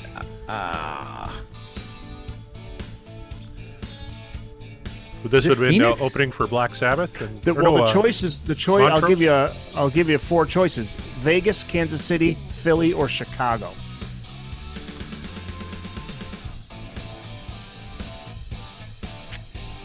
I'm going to go Chicago. Yeah, Chicago. On the Journey tour. Yep, you're right. Oh. Yeah. That was what was the name of the venue there? Shank Hall? Yeah. Aragon Ballroom. Norma Dome. Aragon Ballroom. I called it the Aragon? Yeah. Jeez. That's a good one. All right, what was the only song that Van Halen's father, Jan, played on? Darren. Big Bad Billy Sweet William Nat. Correct. Good job. Eddie Van Halen met his future wife, Valerie Bertinelli, in which city? Lincoln, Nebraska, Los Angeles, California, Shreveport, Louisiana, or Denver, Colorado? 100% Shreveport. Shreveport. Yeah. Correct. Michael Anthony played which instrument in his high school marching band? Clarinet, trumpet, drums, or trombone? That's clarinet. Okay, clarinet. Yeah. That is correct. Alex Van Halen played which instrument on the movie soundtrack? Twister. Guitar, violin, drums, keyboards. Keyboards. I thought violin. He played the keyboards. He's on the Respect the Wind. Respect the Wind. Oh, nice. What song was Van Halen's first #1 hit on the Billboard Singles Chart? We know that one. That's Yeah. Jump. That's an easy one. That stinks. All right, here we go. Who played the teacher in the Van Halen video, Hot for Teacher? Was it Sass Jordan, Donna Rupert, Nancy Grossi, or Valerie Bertinelli? Wait, what was the first one? Did you say Sass Jordan? Sass Jordan. Sass yeah. Jordan. The choices. I'm a huge, All the I'm a big Canadians Sass- are smiling. Yeah. I'm I a don't big know. Sass Jordan fan. Somebody made this. She would have been 10 years old. Yeah. That Grossi name sounds familiar. You want to try Danny Grossi? Or Nancy Grossi, I mean? Nance Grossi, yeah. It's, let me just make sure. I believe I know. Donna Rupert. Yeah. Yep. Who is the voice of Waldo? Dave. Oh, that's Phil Hartman. Yeah, good call. Yeah. Wow. I had no idea. Yeah. I think Really? I think that's 9, right? Mark, are you keeping? Well, 2 of those didn't get. We threw out 2 of them, so let Yeah. me come up with 2 more. Well, a and couple then- of those, there was no definitive winner. You just moved on. So Which right one? now, I have Bogus Otis at 4-3 for DLR. Okay, so we'll come up with 3 more. Let's come up with 3 more. All right, folks. I have a tiebreaker because I have how many times they performed 5150 live. So if you need that one, I have it. Oh God, yeah. Here we go. I've been How about fired. now? Let's go back to 5150. Let's see. Nah, these are too easy. Fuck that. Apolitical Blues appears on which album? Oh, you want to? Yep. Okay, that's 8. Number 9, of the following, which album had the fewest singles released in the U.S.? Women and Children First, Diver Down, Fair Warning, or 5150? 5150. The fewest singles? The fewest, here it is again. The fewest, I lost my place here. Yeah, which of the following albums, which had the fewest singles released in the U.S.? And then the choices were Women and Children, Van Halen 1, Diver Down. Scratch that, sorry. Women and Children First, Diver Down, Fair Warning, and 5150. Those are the choices. I would say Fair Warning, but I'm not playing. Let's say Women and Children First. Women and Children for the Sammy boys, and Unless you disagree, Brent. Because there's no music videos. I was going to say Fair Warning. it's Women and Children First. Diver Down had the most at 5. Women and Children only had a one track released as a single, In the Cradle Will Rock. All right, let's finish with a good one. No music video, so I'm going to put right. an asterisk on that question. Yeah. We already have a winner. If this is the last question, we already have a winner. Oh, we do already have a winner? Yep. The last one's worth 5 Throw points. one more in? Okay. Yeah, All yeah. right. 5 points to the last. All right, let's see. Between 1978 and 1995, Van Halen has released 4 guitar instrumentals on 4 different albums. What was the last of the guitar instrumentals released by the band during that time span? I can give you the 4 choices, or do you want to try and guess? Just like strictly like guitar instrumentals. I mean, it's kind of... Maybe give the date range again there, So Eric. bad with song It's titles. 78 to 95. Which was the last one? 78 to 95. Balance would be the last one. Yeah.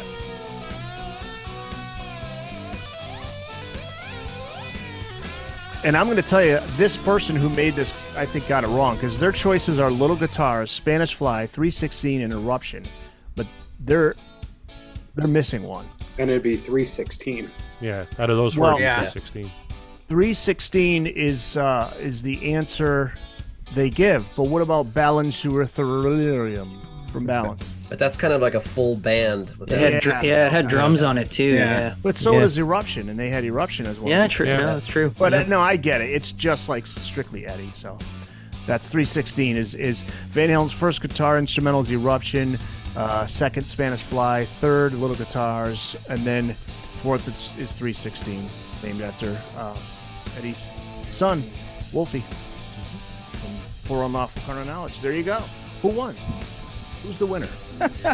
Did nobody get that last question right? We all I don't win. think any- We all we're win. we're all We winners. all won. We're yeah. all I think winners. somebody guessed 316. Based on that, Bogus Darren did, Otis yeah. Show guys won. All Yeah, right. Darren did guess 316. Oh, well then, there you go. DLR Yes. wins. wins? We all lose. How about that? We're all winners here, folks. We're all promoting a band that doesn't care about us. We all lose. We actually all win because we spun great songs. The ref didn't have to get too involved in throwing flags, and except Not for here too and there, it's fine. We didn't come to blows. We all came together, which was the intent the whole time. Haha, fooled you all. It wasn't going to be a brawl whatsoever because we're here to celebrate a band, not argue about it. Doesn't matter who's singing. So there it is, you guys. We did another live show with a whole cavalcade of panelists. Thank you all so much for being here. Let's see. From the DLRcast, you guys, please. Thank you once again for being on the show. Please let the people know where they can find the show, and what you got going on. I am at Paltrowitz on a lot of different social media things. We're at the DLRcast on Twitter. Steve, are you still in hiding in witness protection? More or less. But of course, the DLRcast is available on all your favorite podcast providers, and we're on Twitter as well at the DLRcast. So There you go. All right. thank you once again. And from the Bogus Otis Show, Brent, Darren, please let the people know what you guys got going on, where they can find you guys. You can get us all over the place, Spotify, Apple Music, here, there, and everywhere. And check us out on Instagram and Facebook at The Bogus Otis Show. Right on. Representing, respectively, David Lee Roth and Sammy Hagar of their respected eras. And look how civil we were. Isn't that great? That's what we do here at And the Podcast Will Rock. We bring people together in a civil way to celebrate. Our very humble and knowledgeable referee of the night, Eric Senich. Thank you, sir, for being here. Please let the people know where they can find you and everything you got going on. As always, a pleasure, and thanks for having me again. And you can find me on Booked on Rock primarily every week. We got an episode up. BookedOnRock.com is the website, and you can find me on Facebook, Twitter, Instagram, TikTok. I'm actually trying to do TikTok. I'm putting. I just started making videos of like clips from each episode and putting those up. So having some fun with that. So BookedOnRock.com, BOOKED on rock.com, and VHND, man. We're always trying to keep people up to date on what's happening in the world of Van Halen. Well, in that regard, you're doing the Lord's work, and we appreciate it. Thank you. Yeah. And rest in peace, Eddie. Absolutely. Yes. Rip, indeed. Thank you to the audience. If you tuned in live, awesome. You guys have been very, very responsive and very, very active. We appreciate you. Take a drink. And if you're listening not live, thanks anyway. Thank you for listening, regardless, because that's what it's all about, right? Corey, where can the people find you, and where can they locate the show and all the fun stuff we've got connected to it? They could find me sleeping for the next 3 days because these live shows are a lot of work, damn it, and I don't get enough appreciation. But I want to thank, again, everybody in the chat for joining in. Chaz, Tom, Kevin, Scott are all our good friends. We had about 20 people at any one time watching the show here tonight. So thank you for sticking with us. You can find the show at www.podcastillrock. You can see them all on the bottom of the screen there. We're on Instagram, we're on YouTube, Twitter, Facebook now, which Mark is running. You can find me at CD Morset. You can find Mark at Mark the Bat. And you can find us as part of the Deep Dive Podcasting Network. Go seek them out. There's a ton of great shows. I won't go through them all here tonight because we've had a very late night. But thank you all. And please, if you only take away one thing from tonight, please go support the Bogus Otis Show, and the DLRcast and Booked on Rock. All are fantastic podcasts. I can't believe you guys are slumming it here tonight to associate with Mark and myself. We really appreciated having you guys on. And I'd love to have you back on again sometime before we wrap this up in about 58 songs. We're done, Mark. Wow, 58 songs. Seems so short, and yet it'll still be a journey. I assure you it'll be a journey because it's already been a journey. We're not stopping the train anytime soon. We're going to keep on moving. That's what they would want. That's what we want, and we hope that's what you guys want. So thank you again for joining us. We are And the Podcast Will Rock, and we will rock you later.